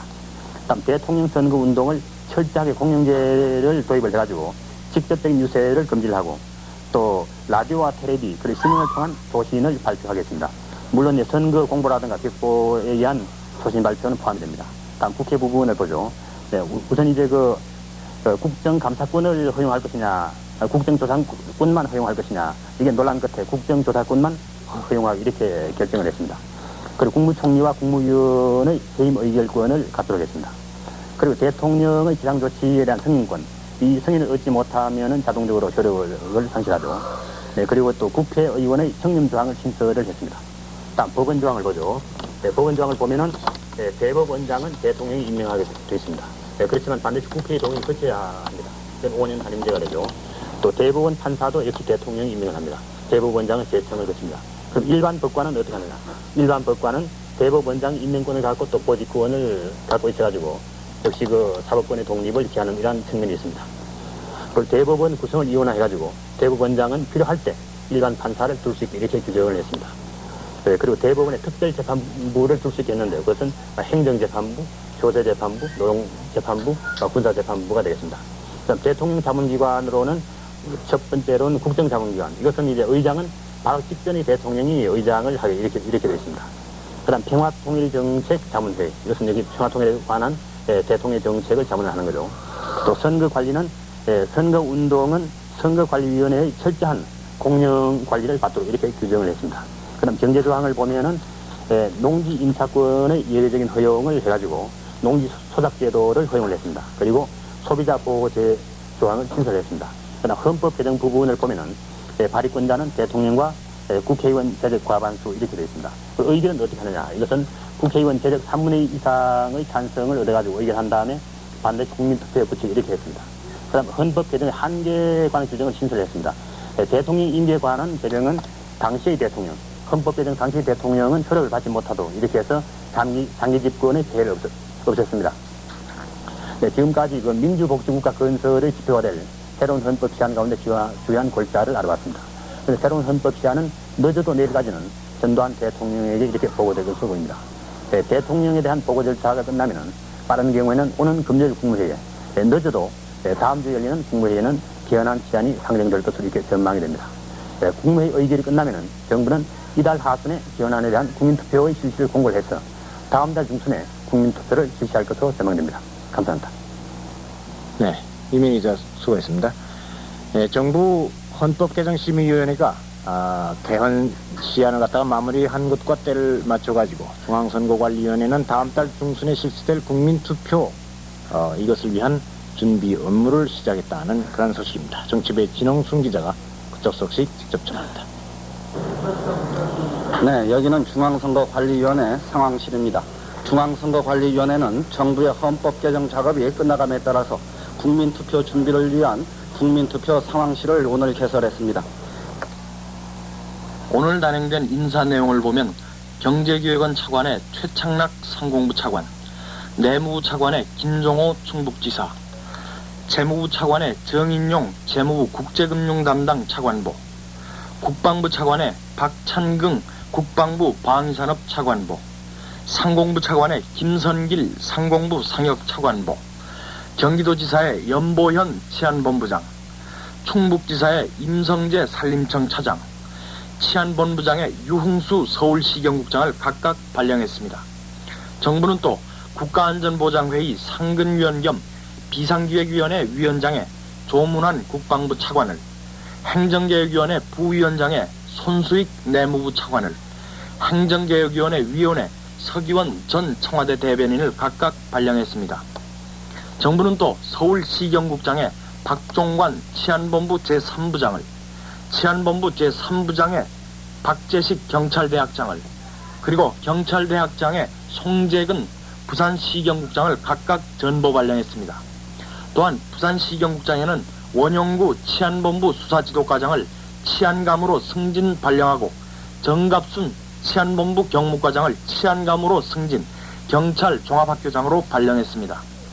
정부는 또 공석 중인 내무부 민방위본부장에 최재형 경기도 부지사를 승진 발령했습니다. 이제 대학이 문을 열고 개강을 하게 됩니다. 이 대학 개강의 점에서 우리 모두가 다 같이 생각을 하게 되는 것은 무엇보다도 면학 분위기, 대학의 면학 분위기 조성이고, 또 면학 분위기 조성을 위해서는 스승과 제자, 그러니까 교수와 대학생 사이에 가슴으로 통하는, 마음으로 통하는 한 세 가지로 크게 분류할 수 있습니다. 그 첫째 내용이 광주 사태의 유언비어, 각하의 비방, 그리고 우박에 대한 피해. 그러면 앞으로 일병의 각오도 새롭게 됐는데, 각오를 좀 말씀. 이철책 근무가 우리나라 국토방의 자신이 내놓은 200억 원을 기금으로 해서 여기서 나오는 이익금으로 모든 학문의 밑바탕이 되는 기초과학의 연구를 뒷받침할 계획이라고 밝혔습니다. 김우중 씨는 오래전부터 자신이 번 돈을 국가와 사회를 위해서 쓰겠다는 생각을 해왔고, 원래는 자신이 은퇴할 때가 가까워지는 오는 90년대 말쯤에서 실행에 옮길 예정이었지만은 중화학공업의 발전에 사심없이 헌신하겠다는 각오로 결단을 앞당긴 것이라고 설명했습니다. 이에 대해 다른 경제인들은 대부분 공감의 뜻을 표하고 중화학공업을 누가 맡든지 간에 국가적인 차원에서 꼭 성공할 수 있도록 경제인들이 힘을 합쳐 협조하기로 의견을 모았습니다. 정주영 씨는 중화학공업을 키워가자면 상당한 희생이 따라야 할 것이라고 지적하면서 업계의 이해와 협력을 촉구했고, 이병철 씨는 재계 전체의 중지를 모아서 좋은 결실을 맺도록 합심하자고 말한 것으로 전해졌습니다. 사령관은 검거된 37,214명 가운데 재질이 가벼운 1,381명을 훈방하고 재질이 무거운 1,452명을 구속 송치했다고 밝혔습니다. 이희성 사령관은 또 선도가 가능한 23,714명은 군부대에서 4주간의 교육을 시킨 뒤에 자신의 잘못을 뉘우치고 새 사람이 된 17,889명을 사회에 복귀시키고 수양이 더 필요한 5,789명은 전방 근로봉사자로 투입돼 지금까지 계속 수련을 받고 있다고 말했습니다. 이희성 사령관은 사회에 복귀시킨 17,889명 가운데 무위탁 대소자 213명에게는 취업을 알선해주고 2,114명에게는 직업훈련의 기회를 줘 사회에 정착할 수 있게 했다고 밝혔습니다. 이희성 사령관은 그러나 대소자 가운데 일부 선천성 불량배와 악질 전과자들이 개과천선을 고사하고 오히려 순화 교육받은 것을 과시하며 주민들에게 공포감을 조성하는 사례가 있다고 지적하고, 이 같은 사례는 결코 묵과하지 않을 것이며 이 땅에서 모든 사회학이 뿌리 뽑힐 때까지 강력한 단속을 계속할 것이라고 말했습니다. 이희성 사령관은 이어 국민들이 개과천선한 태소자들에게 최대의 이해와 온정을 베풀어서 이들이 또다시 악의 늪에 빠지지 않도록 선도해 주길 당부하면서 기형한 뒤에도 계속 국민의 지탄을 받는 재범자에 대해서는 서슴없이 당국에 신고해달라고 말했습니다. 정기국회가 오는 20일 개회됩니다. 민관시 국회의장 직무 대리는 국회법 제3조의 규정에 따라서 105회 정기국회를 오는 20일 소집할 것을 내일 공고합니다. 작년 12월 17일 103회 정기국회가 폐회된 뒤에 278일 만에 열리는 이번 정기국회는 오늘 20일 개회식을 가진 뒤 22일 남도구 총리 서리와 이한기 감사원장 서리를 위한 임명동의안을 처리할 것으로 알려졌습니다. 또 이번 정기국회 회의 동아리는 의원직을 승계한 유종의 소속 남재한, 이호동, 김유복 의원이 의원 선서를 할 예정인데 이 밖의 의사일정은 아직 구체적으로 밝혀지지 않았습니다.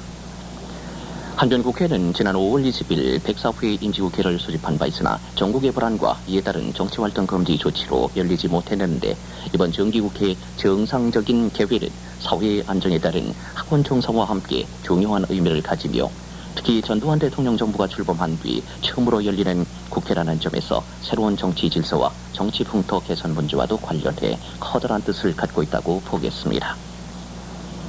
김대중 피고인에게 사형이 구형됐습니다. 법정에서 육군본부 계엄보통군법회의 심리로 열린 김대중 등 내란 음모 사건 결심 공판에서 검찰관 정기용 중력은 김대중 피고인에게 내란 음모와 국가보안법, 반공법, 계엄법, 외환관리법 등 위반죄를 적용해서 사형을 구형했습니다. 진행된 지 117일 만에, 기소된 지 43일 만에, 그리고 첫 공판 이후 29일 만인 오늘 제16회 공판에서 구형이 내려진 것입니다. 오후 2시에 소개된 공판에서 첫 번째로 변론에 나선 김대중 피고인의 변호인 허경만 변호사는 8.15 해방 후 교과서와 현실을 통해 서구식 자유민주주의를 배웠고 자유민주주의는 공산주의보다 우월하다고 말하고 피고인들은 공산주의보다 우월한 자유민주주의가 경직화되는 것을 방지하기 위한 비판 세력의 기능을 담당했었다고 변론했습니다.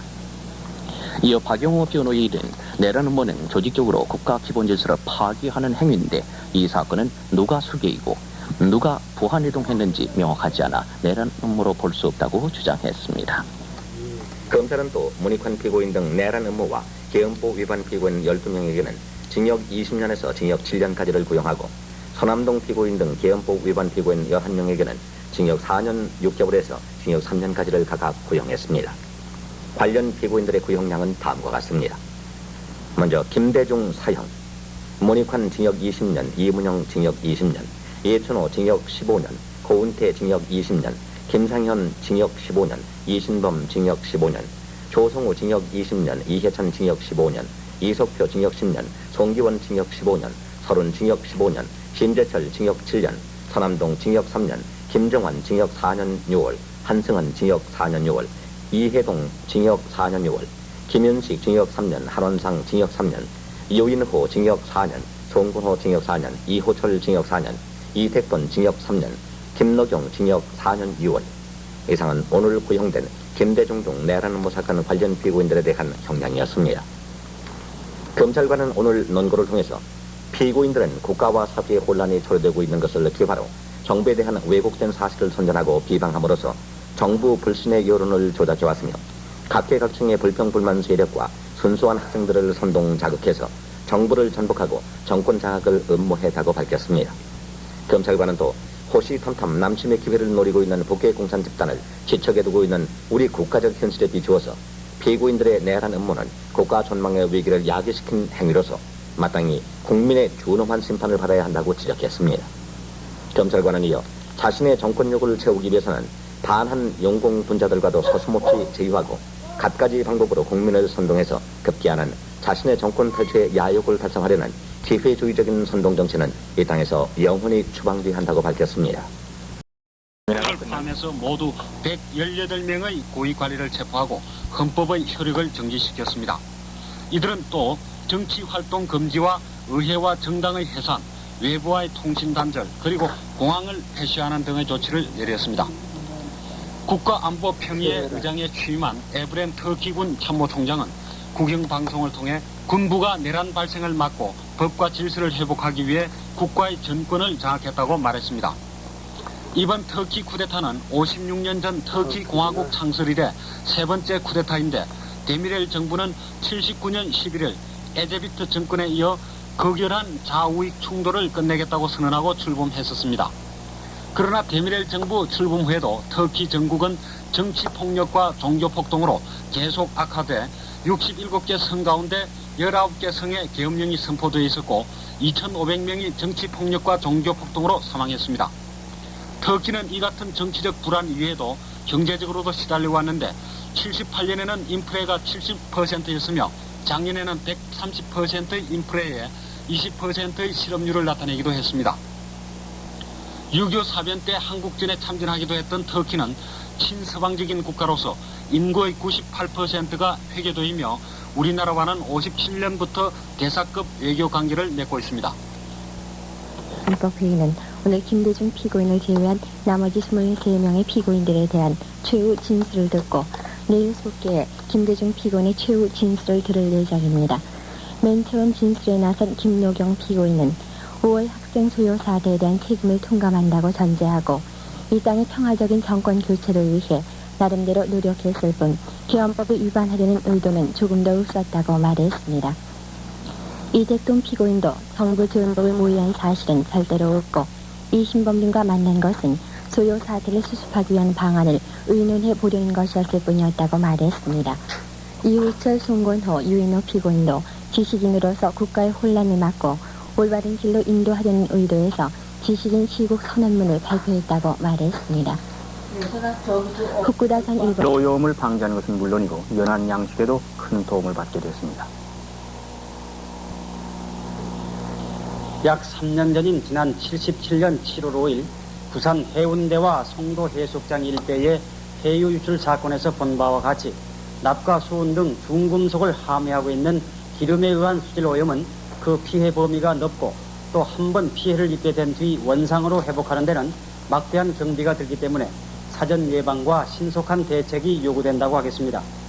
한국과학기술연구소 김영빈 연구실팀이 개발한 폐유 흡착제는 그 원료를 볏짚을 이용했기 때문에 우선 원료 부족이나 원료 가격 상승 등의 압박을 받지 않아도 되는 이점이 있습니다. 폐유 흡착제 제조 방법을 보면은 볏짚을 잘게 자른 뒤에 화학 처리를 해서 리그린이라는 불순물을 없애고 물 위에 뜬 기름은 빨아들이면서 물은 흡수하지 않도록 2차로 화학적 처리를 한 다음 적당한 크기로 말려 완제품을 만드는 것입니다. 본 제품은 외국 제품은 폴리프로필렌 같은 석유화학계 제품을 쓰고 있습니다만은 이것은 볏짚을 이용했기 때문에 값도 싸고 나중에 결국 소각하게 되는데 소각 과정에서 2차 클로르 같은 2차 공해가 생기지 않는 그러한 데 특징이 있습니다. 폐유 흡착제 시판을 계기로 대도시에서 수질 오염의 주요한 원인이 되고 있는 각종 세차장과 주유소 등에서도 손쉽게 구입해 폐유 처리에 효율적으로 대처할 수 있게 되면 물론 구울 양식 등 연안 어자원의 보호 육성에도 커다란 기여를 할 수 있게 됐다는 점에서 그 의의가 크다고 하겠습니다. 헌법 공포와 동시에 회산하고 입법 기능은 국가보위 비상대책위원회에서 맡도록 되어 있습니다. 정치부 황길수 기자가 보도해드리겠습니다. 국회 관계부터 알아보면 현재 구성이 되어 있는 제10대 국회의원의 임기는 앞으로 국민투표에서 제5공화국의 기틀이 되는 새로운 헌법이 확정 시행되면서 끝나게 되겠습니다. 이에 따라서 현재 국회는 자동적으로 해산이 되겠습니다. 그리고 국회가 해산된 다음에 잠정적인 입법 기능은 지난 5월 31일에 발족이 된 이래 과외 문제 해결 등 과감한 국정개혁의 추진으로 인해서 국민의 지지 기반을 넓혀온 국가보위 비상대책위원회가 맡게 되겠습니다. 국가보위 비상대책위원회는 의회 기능을 수행하게 됨에 따라서 기구의 확대 보강이 불가피하게 되고 이에 따라서 앞으로 각계에서 명망 있는 인사들이 참여하게 될 것으로 알려졌습니다만 활동하는 기간은 새로운 헌법이 공포되는 날로부터 시작이 되어서 새로운 국회가 구성될 때까지가 된다고 한 당국자는 밝히고 있습니다. 입법 기능을 갖게 된 국가보위 비상대책위원회는 선동과 부정부패에 물들어온 비리 정치인의 정치 참여를 앞으로 막기 위해서 정치활동 규제에 관한 특별법을 제정할 수 있도록 헌법 부칙에다가 그 근거 조항을 마련한 것으로 전해졌습니다. 또한 국가보위비상대책위원회는 이와 아울러서 국회법과 정당법, 선거법 등 현재 있는 정치관계 법률에 대해서도 새로운 시대에 알맞도록 고치는 작업을 아울러 벌이게 될 것 같습니다. 새로운 헌법 부칙은 또 기존 정당 새 헌법이 공포된과 동시에 해산된다고 못 박음으로써 공화당과 신민당 등 기존 4개 정당은 해산이 되고 참신한 새 얼굴이 중심이 되는 정계 개편 작업이 진행이 돼서 새로운 국민적 이념 정당이 출범하게 될 것으로 기대를 모으고 있습니다. 네, 이와 같이 오늘 밝혀진 새 헌법 개정안의 부칙에 대해서 10대 국회의원들과 또는 각 정당들은 어떠한 반응 내지는 표정을 보였는지 정치부 이성희 기자가 알아봤습니다. 국회와 정당 해산 등을 규정한 새 헌법 개정안의 부칙 내용이 밝혀지자 국회의원들은 새 정치의 스막과 함께 구구 정치 풍토를 청산하기 위해 필연적으로 취해져야 할 조치로서 이미 예상했던 것이라는 반응을 보였습니다. 오늘 기자와 만난 몇몇 의원들은 그동안 10대 국회를 주도해온 당 총재를 비롯한 25명의 중진 의원들이 정치 비리 행위 등과 관련돼 의원직에서 물러났고 지난 22일 국회 본회의를 끝으로 사실상 문을 닫은 10대 국회가 새로운 정치 질서를 구축하기 위한 정치 풍토 쇄신 작업과 국회법, 정당법 등의 심의를 맡을 수도 없고 또 맡길 리도 없지 않겠느냐고 이야기들을 하고 있었습니다. 그리고 구정치인의 정치활동을 규제하는 정치풍토 쇄신 특별법에 대해서는 그 필요성과 당위성을 인정하면서도 구체적으로 어떤 사람을 어떤 기준에 따라 심사해서 어떤 방식으로 정치활동을 규제할 것인가에 대해 지대한 관심을 보였습니다.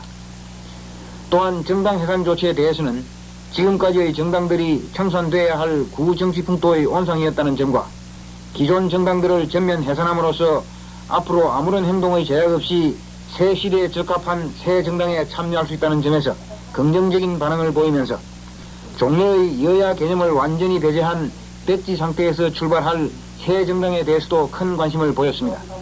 정권 교체와 장기 집권 방지를 골자로 해서 제5공화국을 출범시키기 위한 헌법 개정안의 내용을 중앙청에 나가 있는 진홍순 기자가 전해드리겠습니다. 네, 오늘 정부가 국무회의 의결을 거쳐 전두환 대통령 재가를 받아 공고한 헌법 개정안은 전문과 본문 131조 그리고 부칙 10조항으로 되어 있습니다. 오늘 공고한 헌법 개정안의 주요 내용을 보면 대통령은 5,000명 이상으로 구성되는 선거인단에 의해 선출되고 임기는 7년 단임제로 해 장기 집권을 하지 못하도록 했습니다. 대통령은 국가가 중대한 비상사태 때나 위기에 처해 필요하다고 판단할 때는 비상조치를 할 수 있으나 이를 국회에 통보해 그 승인을 받도록 했습니다. 대통령을 선출하는 선거인은 국회의원과 공무원을 제외하고는 누구나 할 수 있되 국회의원 피선거권을 가진 30살 이상인 사람이어야 하고 선출한 대통령 임기가 시작되면 바로 자동적으로 선거인단이 해체하도록 규정하고 있습니다.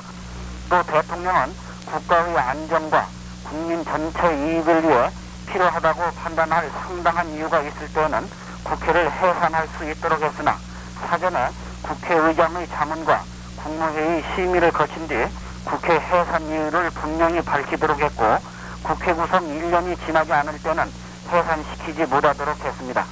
대통령 자문기구로서는 전직 대통령을 의장으로 한 국정자문회의와 국가안전보장회의 그리고 평화통일정책자문회의 등을 두도록 했습니다. 국회는 비례대표제를 통한 200명 이상의 의원들로 구성되고 국회의원 임기는 4년으로 통일했습니다. 국회의원은 국가 이익을 우선해서 양심에 따라 임무를 다할 수 있도록 청렴의 의무를 갖도록 했습니다. 국회의원은 또 그 지위를 이용해서 재산상의 권리와 이익 또는 직위를 얻거나 이를 남에게 알선할 수 없도록 했습니다.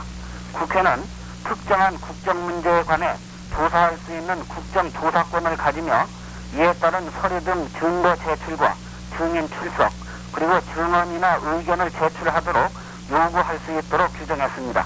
국회는 국무총리 또는 국무위원에 대해 개별적으로 해임을 의결할 수 있고 특히 국무총리 해임을 의결했을 때는 대통령은 국무총리 이하 모든 국무위원들을 해임하도록 해 국회가 내각 불신임권을 행사할 수 있도록 했습니다. 국회는 또 대통령, 국무총리, 국무위원, 행정각부장, 법관, 헌법위원회 위원, 중앙선거관리위원회 위원, 그리고 감사위원회에 대한 탄핵 소추를 의결할 수 있도록 했습니다. 대통령은 국회의 동의를 얻어 대법원장을 임명하고 대법원장의 제청에 따라 대법원 판사를 임명하도록 했습니다. 그러나 일반 법관은 대법원장이 임명하도록 해서 사법부의 독립을 강화시켰습니다. 대법원장은 임기 5년에 한 차례만 할 수 있고 대법원 판사 임기는 마찬가지로 5년으로 하되 연임할 수 있으며 일반 법관 임기는 현재와 같이 10년에 연임할 수 있게 했습니다. 대법원은 대법원 판사와 대법원 판사가 아닌 일반 법관도 둘 수 있도록 해 이른바 이원적으로 운영 구성하도록 했고, 특히 행정, 조세, 노동, 군사 등을 전담할 수 있는 부를 둘 수 있도록 했습니다. 그러나 구체적인 대법원 판사의 숫자는 명시하지 않고 대법원과 각급 법원의 조직은 법률로 정하도록 했습니다. 대법원은 명령, 규칙, 처분이 헌법이나 법률에 위반되는지의 여부를 최종적으로 심사할 수 있으나 법률의 위헌 여부는 법원이 1차 심사한 뒤 헌법위원회가 최종적으로 재판할 수 있도록 했습니다. 지금 여러분께서는 정부가 오늘 공부한 헌법 개정안 내용을 듣고 계십니다. 국민의 권리와 의무 조항 부분에 있어서는 국민의 평등 원칙과 신체의 자유, 거주 이전의 자유, 직업 선택의 자유, 언론 출판 집회 결사의 자유, 종교와 양심의 자유 등 기본적인 요건 외에도 행복 추구권과 사생활 비밀의 자유 조항 등을 새로 두었습니다. 또 언제든지 체포 구금을 당한 때에는 이에 대한 법적인 정당성 여부를 심사받을 수 있는 이른바 구속 적부 심사 제도를 부활시켰고, 친족의 행위로 인해 불이익한 처우를 받지 않도록 이른바 연좌제를 폐지했습니다. 피고인이 오랫동안 고문, 폭행, 협박 구속돼서 강제로 자백했거나 재판에 있어 피고인의 자백이 유일한 증거일 때는 이를 증거로 삼거나 처벌할 수 없도록 못 박았습니다. 언론 출판이 타인의 명예나 권리를 침해한 때는 이에 대한 피해 보상을 피해자가 청구할 수 있도록 해 언론 출판이 공중도덕이나 사회윤리뿐 아니라 명예나 권리를 침해할 수 없도록 규정했습니다. 국가는 사회적 경제적 방법으로 근로자의 고용을 증진시키고 근로자가 적정한 임금을 보장받도록 노력할 것도 아울러 명시했습니다. 공무원을 제외한 근로자는 자주적인 단결권, 단체 교섭권, 단체 행동권 등 이른바 노동 3권을 가지되 단체 행동권의 행사는 법률이 정하는 바에 따라 할 수 있도록 제한했습니다.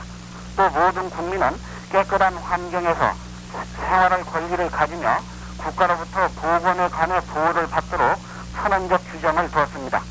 경제 부분에 있어서는 독과점의 폐단은 적절하게 규제와 조정을 할 수 있도록 했고, 중소기업의 사업 활동을 국가가 보호 육성하도록 규정했습니다. 또 국가는 건전한 소비 행위를 계몽 지도하고 생산품의 품질 향상을 촉구하기 위해 소비자 보호 운동을 법률의 범위 안에서 보장하도록 했습니다. 헌법 개정은 대통령 또는 국회가 발의 제안할 수 있으나 모두 국회 의결을 거친 뒤 국민투표에 붙여 확정하도록 했습니다. 특히 대통령 임기를 연장하거나 중임 조항을 변경하기 위해 헌법을 개정할 때는 그 헌법 개정안을 제안한 대통령에 한해서는 효력이 없도록 했습니다. 오늘 공부된 헌법 개정안은 10개 조항으로 된 규칙을 통해서 새 헌법에 의한 대통령과 국회의원 선거는 내년 6월 30일까지 실시하도록 했습니다. 또 이 헌법 개정안이 확정 공포되면 바로 시행되며 현행 헌법상의 통일주체 국민회의 대의원과 국회의원 임기는 동시에 끝나도록 밝히고 있습니다. 이에 따라 새 헌법에 의한 국회가 구성될 때까지는 각계의 대표자로 구성된 국가부의 입법회의가 국회의 권한을 대신 행사하도록 규정했습니다. 또 새 헌법이 시행됨과 동시에 모든 정당은 일단 해산되며 국가부의 입법회의는 새 헌법 시행 이전에 있어 정치적, 사회적 부패나 혼란에 뚜렷한 책임이 있는 자에 대해 정치 활동을 규제하는 법률을 제정할 수 있도록 했습니다. 이밖에 지방자치 실시를 위한 지방의회는 지방자치단체의 재정 자립도를 감안해서 순차적으로 구성하도록 규정했습니다. 오늘 공부된 헌법 개정안은 또 전문을 통해 우리 대한민국은 3.1운동의 독립정신을 계승하고 조국의 평화적 통일과 민족중흥의 역사적 사명에 입각한 제5민주공화국의 출발을 선언하고 있습니다. 또 민족의 단결과 함께 모든 사회적 폐습과 불의를 타파하며 안으로는 국민 생활의 균등한 향상을 기하고 밖으로는 항구적인 세계 평화와 인류 공영에 이바지할 것 등도 다짐하고 있습니다. 지금까지 정부가 오늘 공부한 헌법 개정안의 주요 내용이었습니다. 진홍순 기자였습니다. 전두환 대통령은 헌법이란 내어한 이념의 전시에 그쳐서는 안 되고 민족의 현실과 이상이 그 속에 조화롭게 담겨졌을 때 민족과 함께 영구한 생명력을 이어갈 수 있다고 말하고 정부는 민주주의 토착화에 최대의 역점을 두고 민주화의 전진을 도모하는 구체적인 내용들을 이번 헌법 개정안에 반영시켰다고 밝혔습니다. 전두환 대통령은 오늘 헌법 개정안 공고에 지음한 대통령 특별 담화를 통해 그 대표적인 예는 권력 구조 부분의 조정으로서 대통령 선거에서 정당 참여의 봉쇄로 사실상 자유 경쟁이 여유롭지 못했던 부분을 시정한 것을 비롯해서 대통령의 국회의원 일부 추천권과 법관 임명권을 삭제하고 국회 해산권과 비상조치권을 제한한 것이라고 말하고 이것은 막강한 권력의 영도적 대통령 중심제를 권력 분립의 원칙의 토대를 둔 합리적인 대통령 중심제로 개편한 것으로서 민주화에 대한 국민적 여망과도 일치한 것이라고 말했습니다. 전두환 대통령은 이러한 의미에서 대통령의 임기를 7년 단임으로 못 박아 1인의 장기 재임을 일단 제도적으로 막는 한편 임기와 중임 금지 조항을 개정할 경우 재헌 당시에 대통령에게는 그 효력이 없도록 함으로써 장기 집권을 위한 개헌 파동의 재발을 원천적으로 봉쇄했다고 밝혔습니다. 전두환 대통령은 역대의 정부나 대통령이나 여당이 대통령의 중임 제안에 한 번도 의욕을 보인 일이 없는 지난날의 개헌사를 반성하면서 오늘 본인은 중임 금지를 발의하는 최초의 현직 대통령으로서 이 조항의 성공 여부가 민주주의 토착화의 사활을 가늠하는 분수령임을 오늘과 내일의 모든 세대에게 강조하고자 한다고 말하고 평화적 정권 교체로 위한 개헌의 정신이 우리의 재질로 될 때 자신의 손으로 정권을 결정한다는 국민적 자부심이 제고될 것이며 이때 비로소 민주주의는 우리의 토양 위에 굳건히 뿌리를 내리게 될 것이라고 역설을 했습니다. 전두환 대통령은 헌법 개정 발의자인 자신은 개헌안을 마련함에 있어서 새시대의 이념과 상충하는 구시대의 비리는 인적, 제도적인 것을 포함한 모든 면에서 근원적으로 단절시켜야 한다는 점을 대원칙으로 삼았다고 밝히고 헌법 개정안이 목표로 하고 있는 새시대의 정치상은 자유주의와 권위주의의 양극 논리가 가져오는 악순환으로부터 탈피해서 자유와 질서의 조화가 이룩된 가운데 안정 속에서 착실한 정치 발전을 이룩하는 것이라고 말했습니다. 전두환 대통령은 이 목표를 달성하기 위해서는 무엇보다도 지난날의 경험에서 헌정질서의 역기능으로 작용해온 선동, 비리, 파쟁, 권모, 술수, 부정부패 등의 폐습을 이 땅에서 영원히 추방하는 것이 선결 문제로 등장하고 있다고 지적했습니다. 전두환 대통령은 국회의원에 관해서 국익 우선 의무 조항과 청렴 의무 조항을 두고 공무원에게 청렴을 강조한 것이나 대통령 선거 방법에서 선거인단에 의한 간접선거 제도를 채택한 것은 공직을 지난날의 폐습으로부터 건전하게 보호하기 위한 것이라고 설명했습니다. 전두환 대통령은 특히 대통령 선거 방법의 경우 직접 선거는 인적, 물적 양면에서의 과도한 국력 낭비와 인기에 영합하려는 무책임한 공약의 남발, 여야 대립 효과로 인한 공론 분열, 지역감정 촉발에 따른 국민 총화의 저해 등 정치를 지난날에 왜곡되고 파행된 모습으로 뒷걸음치게 할 많은 요인들을 내포하고 있다고 지적하고 11.6 사태 이후 일부 구정치인을 중심으로 야기된 일련의 정치 사회적 혼란과 계층 간, 지역 간의 갈등, 그리고 국론 분열 현상은 직접 선거가 폐습 재현에 온상이 될 가능성이 있다는 국민적 각성과 교훈을 일깨워준 계기가 되었다고 말했습니다. 전두환 대통령은 새시대의 전개가 역사의 절제적 당위라면 그것은 일그러진 구시대의 철저한 청산을 전제로 하며 이에 따라 헌법 개정안은 제도적인 면에서 구시대적인 오류를 발본세곤하고자 하는 의지를 조문하고 있다고 밝히고 그러나 아무리 훌륭한 규범이라고 하더라도 그것을 해석하고 적용하는 운영 주체의 자질과 자세의 결정적 하자가 있을 때 그 규범이 갖는 진가는 제대로 발휘될 수 없는 법이라고 강조했습니다. 전두환 대통령은 과거 우리의 정치적 족적은 인적 요건이 어떤 면에서는 제도적 조건보다 더욱 중요하다는 점을 절실하게 가르쳐주고 있다고 지적하고, 따라서 개헌안이 인적인 면에서의 구시대 청산을 뜻하는 조항들을 담고 있는 것은 새 시대의 완벽한 결실을 담보하려는 굳은 의지가 응결된 것이라고 말했습니다. 전두환 대통령은 개헌안 부측에서 현 국회의원들의 임기를 개헌 발효 시기에 맞춰 종료하게 한 것과 현 전 정당을 해산하게 한 것, 그리고 구시대의 폐습에 책임이 있는 자에 대해 정치활동을 규제하는 법적 근거를 마련한 것 등은 바로 그와 같은 의지의 구체적 표현이라고 밝혔습니다. 전두환 대통령은 민족사의 중대한 전환점에 처해 우리 모두 우울했던 지난날을 새 헌법을 개정한 공고와 더불어 미련 없이 떨쳐버리고 희망찬 새시대의 새 역사를 창조하는 우렁찬 전진의 대열에 참여해서 위대한 민주국가 건설에 몸과 마음을 바치자고 역설하고, 이렇게 함으로써 우리는 밝고 보람찬 민주복지국가 건설을 기약할 수 있을 뿐만 아니라 조국의 평화 통일 달성도 앞당길 수 있을 것을 확신한다고 말했습니다. 정부는 헌법을 개정한 이유로서 지금 우리는 지난 시대를 마무리 짓고 다가오는 80년대를 새 역사 창조의 계기로 삼아 국가의 안정과 번영 그리고 정의사회의 구현을 위해 새로운 민주복지 국가를 건설하기 위해 헌법 제124조 1항에 따라서 헌법을 개정한다고 밝혔습니다.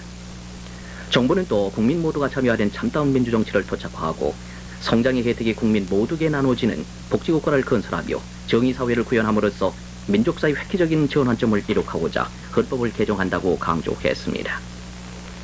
또 격동하는 국제정치 상황과 세계 경제체제의 소용돌이 속에서 안보를 튼튼히 하고 국력을 배양해 국가의 자주성과 민족의 생존권을 소화하며 북한 공산 집단의 침략 야욕을 분쇄해 평화 통일의 기반을 꾸준히 정착시키려는 노력을 계속하려 한다고 다짐했습니다. 정부는 이에 따라 국민 모든 지혜와 역량을 모으고 우리에게 주어진 신성한 역사적 사명을 완수하기 위한 새로운 제5민주공화국의 기틀이를 민주헌법을 국민적 합의에 의해 마련하고자 한다고 밝혔습니다. 정부가 헌법 개정 이유를 통해 밝힌 헌법 개정안의 주요 특징을 보면은 민주복지국가를 향한 국가적 이상과 목표를 이룩할 수 있도록 제도적으로 보장하고 국민의 기본적 권리를 크게 신장 확대해 인권 보호에 만전을 기한 것으로 되어 있습니다.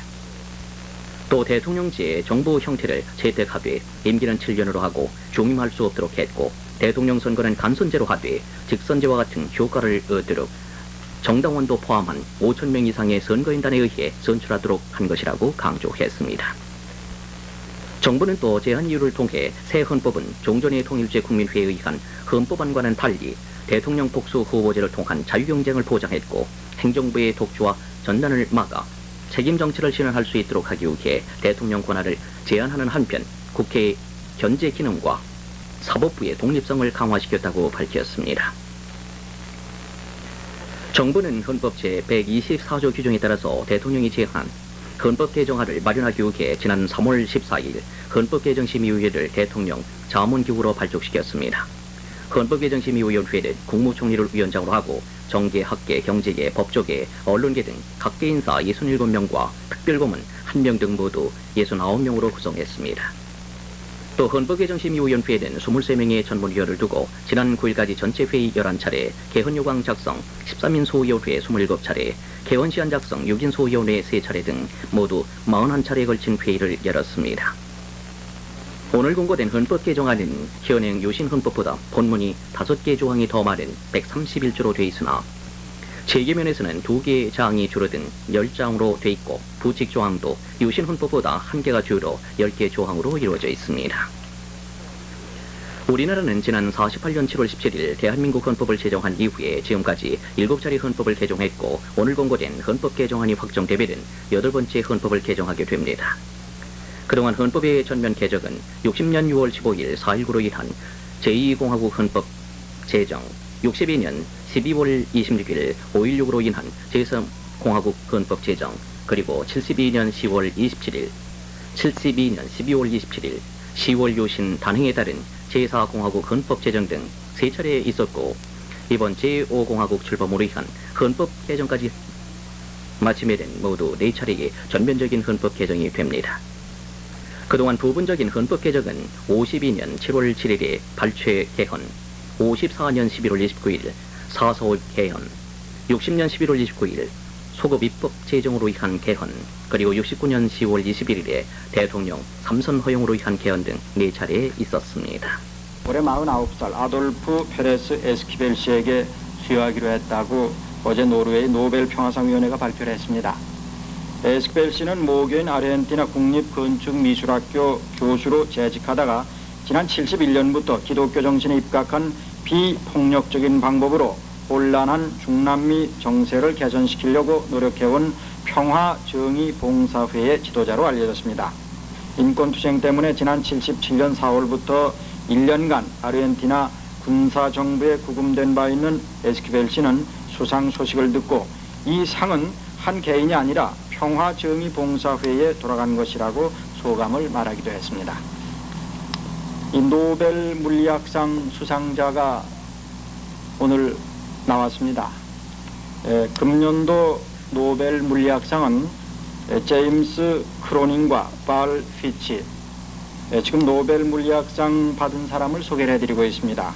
제임스 크로닌, 발 피치 두 사람인데 미국 물리학자입니다. 이 두 사람이 공동으로 물리학상을 받게 됐습니다.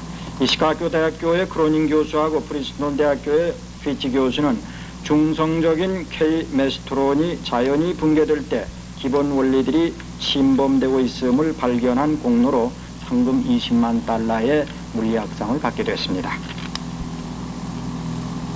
다음은 이란하고 이락 전투 소개를 해드리겠습니다. 이란의 그 최대 정유 공장이 있는 아바단을 놓고 이란하고 이라크가 한바탕 그 큰 전투를 벌일 것 같다는 현지 보도가 지금 들어와 있습니다. 김기수 기자가 보도를 해드리겠습니다.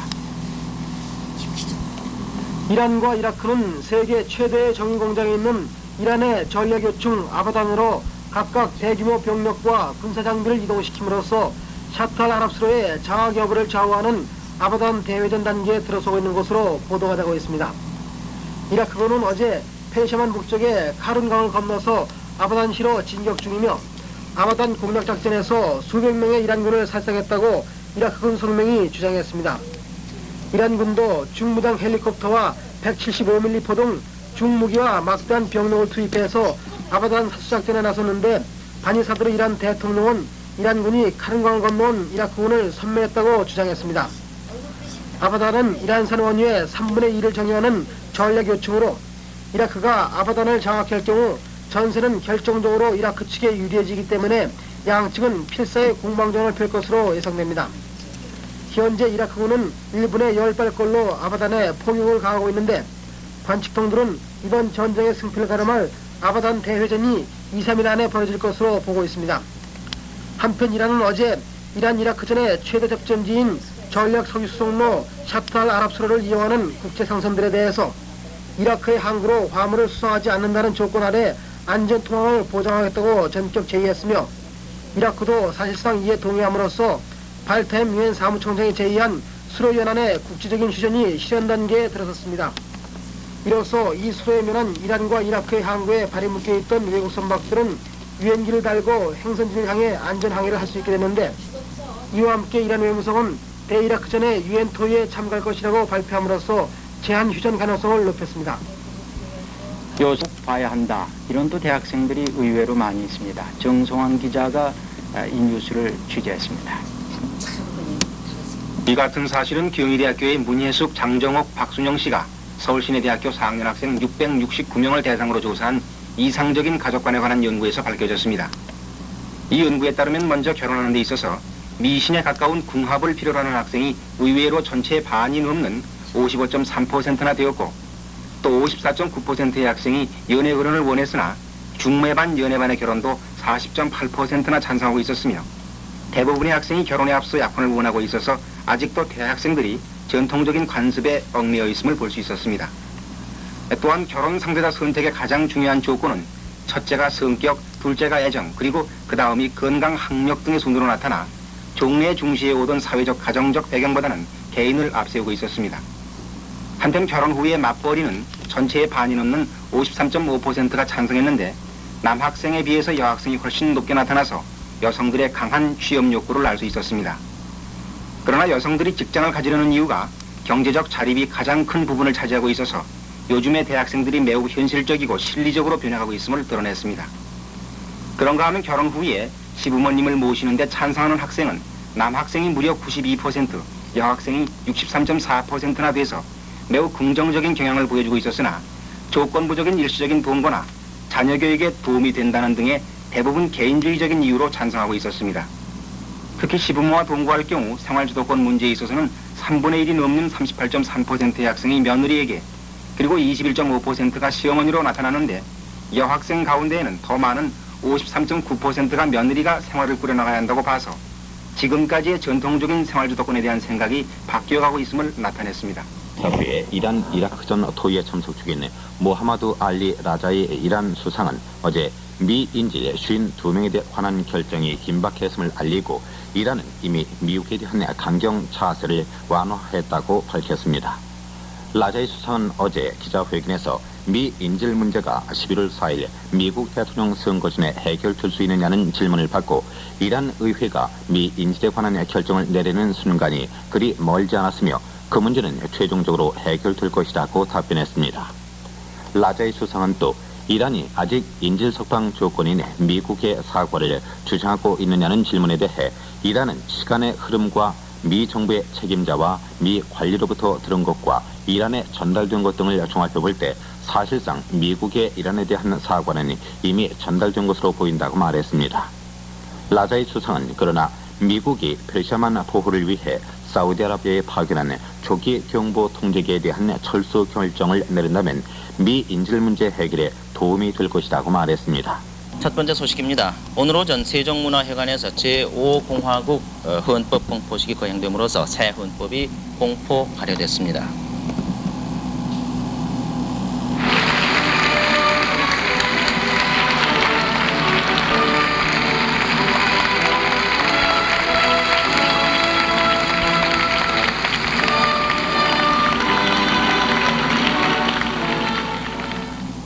새 시대의 장전이 될 제5공화국 헌법은 전 국민의 절대적인 지지와 축복 속에 영광스러운 거부를 내디뎠습니다.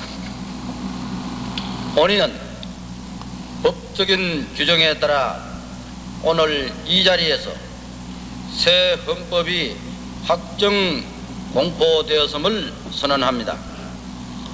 아울러 이 헌법은 전 국민이 한마음 한뜻으로 제정한 것이며 누구도 부인할 수 없는 역사적 요청에 부응하는 것임을 확신하는 바입니다.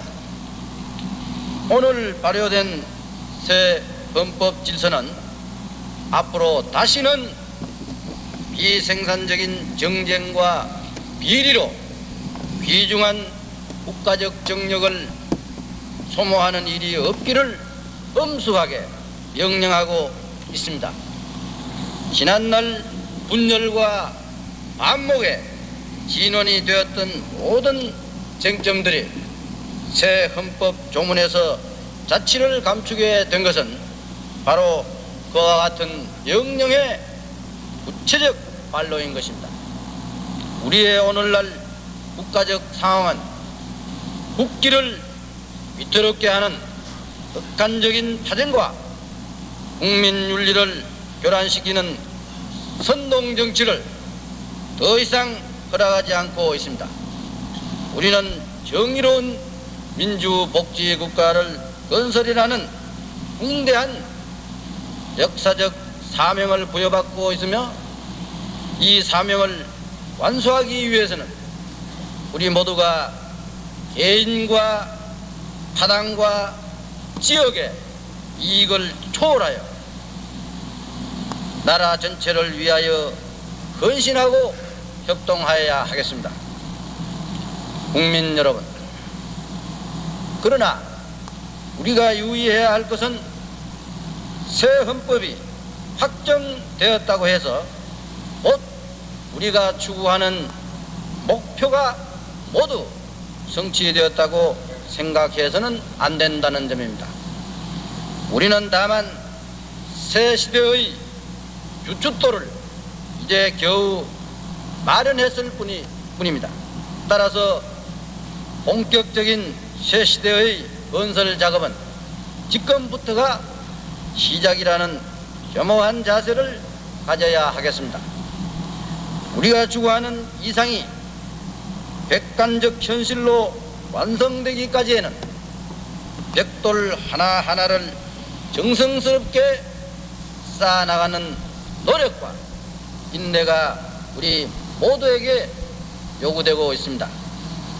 본인은 이와 같은 새 역사 창조의 대열에 참여하려는 그 누구도 우리 모두가 관용의 정신으로 국민 단합의 품속에 포용하여야 하리라고 생각하는 바입니다. 국민 여러분, 국민투표에서 보인 굳은 단결력을 견지하는 가운데 호헌의 뜨거운 정력을 기울입시다.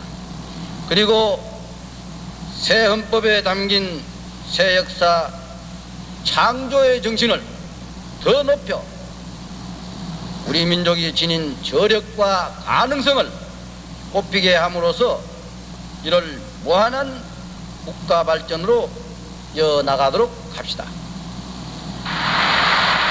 국회의 권한을 대행할 국가보위 입법위를 정치, 경제, 사회, 문화, 행정, 기타 각계의 인사 중에서 대통령이 임명하는 50명 이상 100명 이내의 의원으로 구성하도록 했습니다.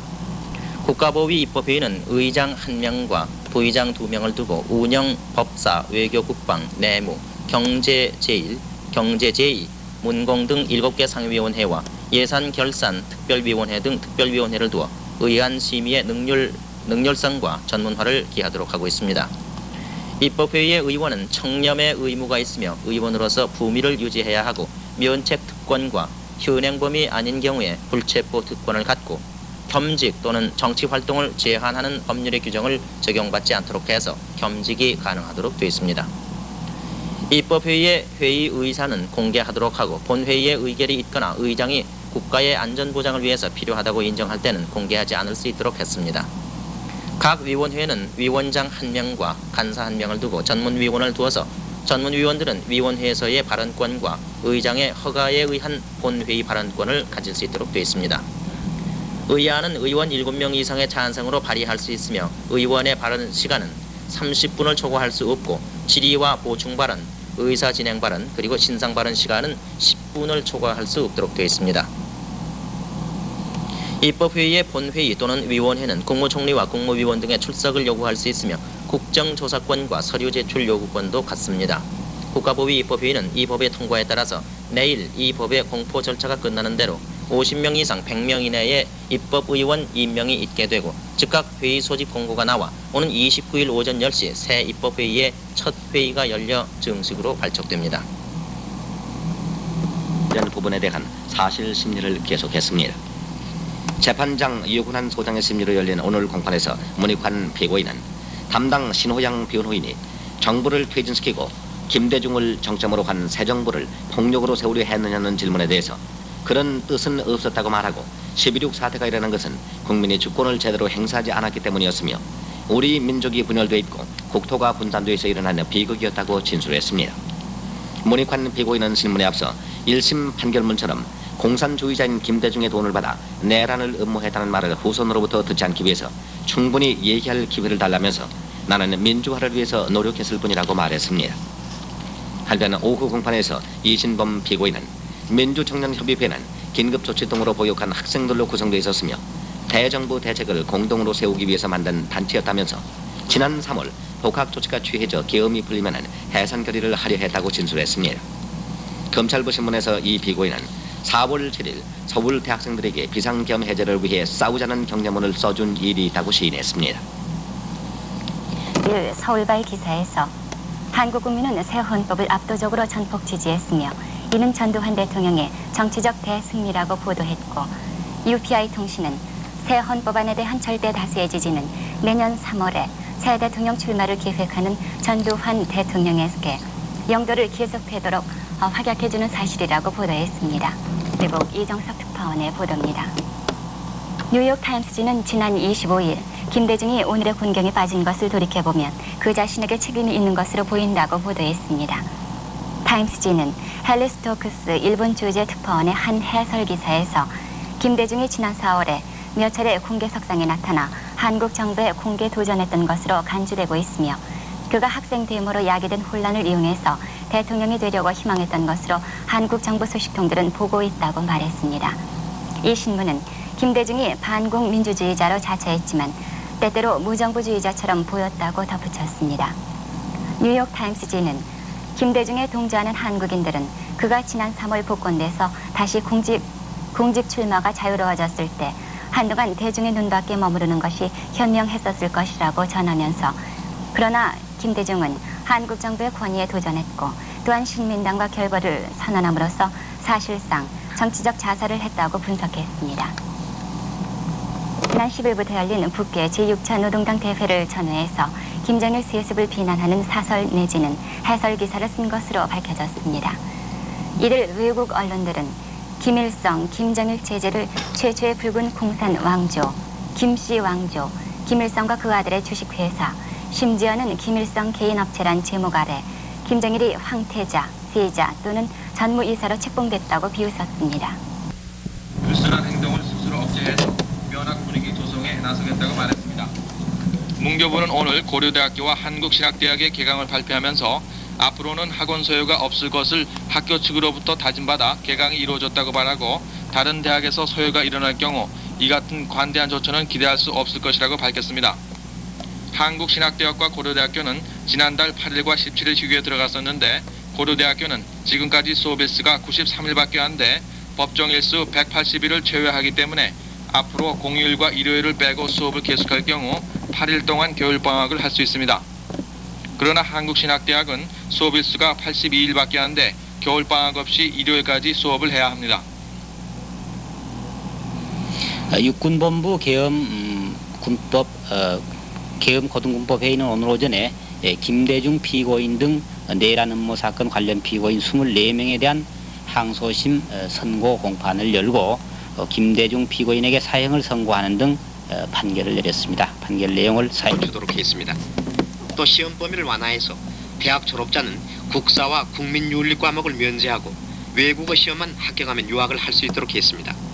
또한 의과대학과 치과대학 등 6년제 대학을 졸업했거나 대학원 석사학위 과정을 마친 사람은 시험을 치르지 않고도 유학을 할 수 있도록 했고 대학 졸업자로서 2년 이상만 국가나 공공단체 혹은 교육 연구기관에서 근무한 사람도 시험 없이 유학을 할 수 있도록 했습니다.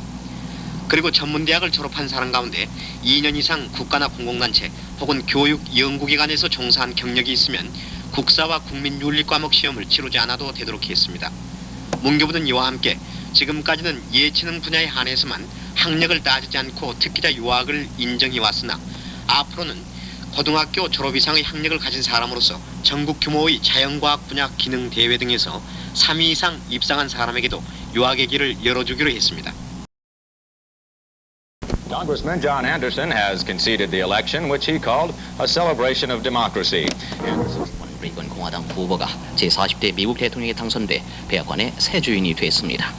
워싱턴에서 김건희 특파원이 레이건의 대통령 당선 소식을 전해드리겠습니다. 위대한 아메리카의 건설을 수시로 내걸었던 공화당의 로널드 레이건 후보가 오늘 제40대 미국 대통령에 당선됐습니다. 레이건 후보는 한국 시간으로 오늘 오후 2시 로스앤젤레스의 센츄리 플라자 호텔에서 열린 당선 축하 파티에서의 연설을 통해서 국민들의 성원과 신뢰를 바탕으로 훌륭한 대통령이 되기 위해 최대한 노력하겠다고 말했습니다. 레이건 대통령 당선자는 이어서 미국이 당면한 수많은 문제점들을 회피하지 않을 것이며 정정당당하게 대처해 나가겠다고 말했습니다. 이에 앞서 카터 대통령은 한국 시간으로 오늘 낮 12시 쉐라턴 워싱턴 호텔에서 마련된 민주당 선거본부에 나타나 자신의 패배를 인정하고 레이건 후보의 당선을 축하한다는 성명을 발표했습니다. 카터 대통령은 이 성명을 통해서 자신은 미국인들이 내린 새로운 결정을 존중할 것이며 앞으로 수주일 내로 레이건 후보와 만나서 정권 이양 문제를 협의하겠다고 말했습니다. 레이건 후보는 오늘의 선거에서 일반 유권자들의 표에서도 카터를 눌렀을 뿐만 아니라 실제 대통령 선거를 좌우하는 선거인단 확보수에 있어서는 일반의 예상을 완전히 뒤엎고 카터에게 일방적인 압승을 거두었습니다. 카터 대통령이 참패를 당한 것은 민주당이 기회를 걸었던 동부지역과 카터의 아성이었던 남부지역이 대부분 레이건의 승리로 돌아갔기 때문이며 중서부 지역에서는 당초 예상대로 레이건의 압도적인 우세를 보였습니다.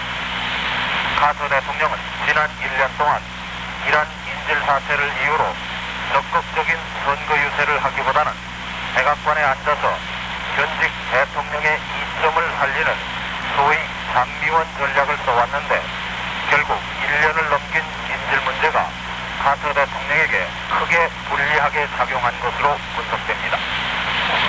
민주당 출신 대통령 중에서 현직 대통령이 낙선된 것은 92년 만에 처음 있는 일인데 카터와 레이건의 이 취임식은 내년 1월 20일에 거행됩니다. 제40대 미국 대통령으로 당선된 레이건 공화당 후보는 캘리포니아 주지사를 2번 지낸 공화당의 보수 세력입니다.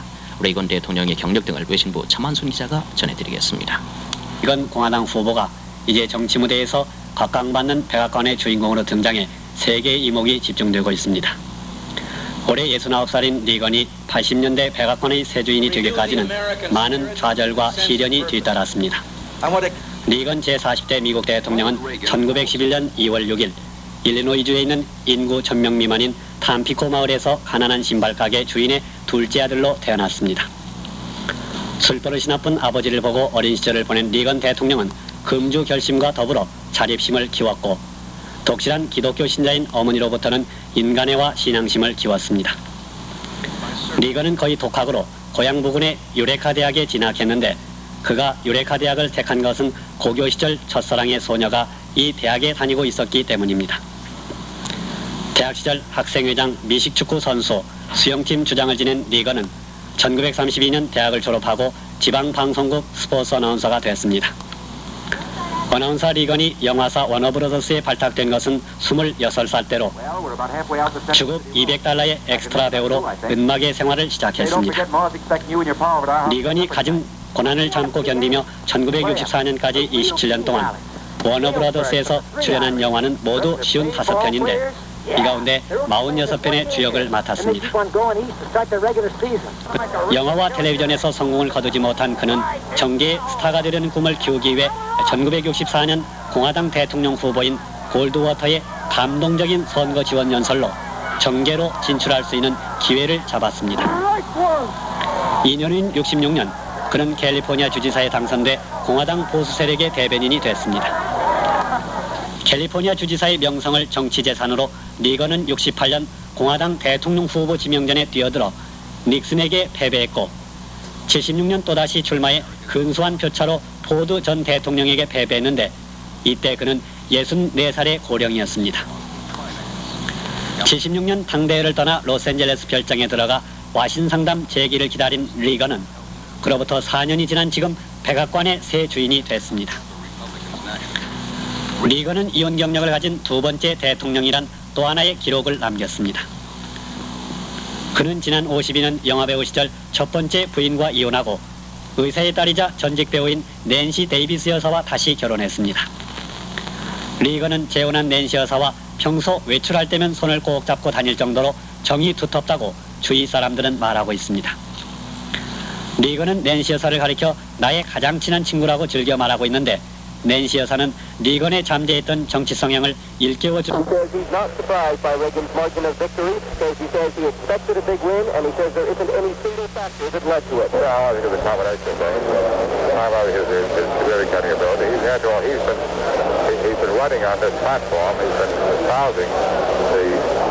purposes and a philosophy of during the campaign for 16 years. He built up a very strong following over 16 years of effort. Casey also affirmed that Foreign Policy Advisor Richard Allen, who left the campaign just last week because of alleged improprieties when he was in the Nixon administration, is now back on the Reagan staff. Top us at Reagan campaign headquarters in Los Angeles. The Republicans have also seized control of the U.S. Senate for the first time in 26 years. The Ronald Reagan-led GOP steamroller left prominent liberals strewn in its wake from coast to coast. The Democrats, however, easily retained control of the House. It was a winning day for the GOP in the Senate. 6 leading Democrats fell to Republicans in this election, including powerful Appropriations Chairman Warren Magnuson. Senators Gaylord Nelson, Birch Bayh, John Culver, George McGovern, and John Durkin also lost to Republicans. New returns show incumbent Bob Packwood has held off a Democratic challenge in Oregon, and Democratic incumbent Patrick Leahy has won another state term in Vermont.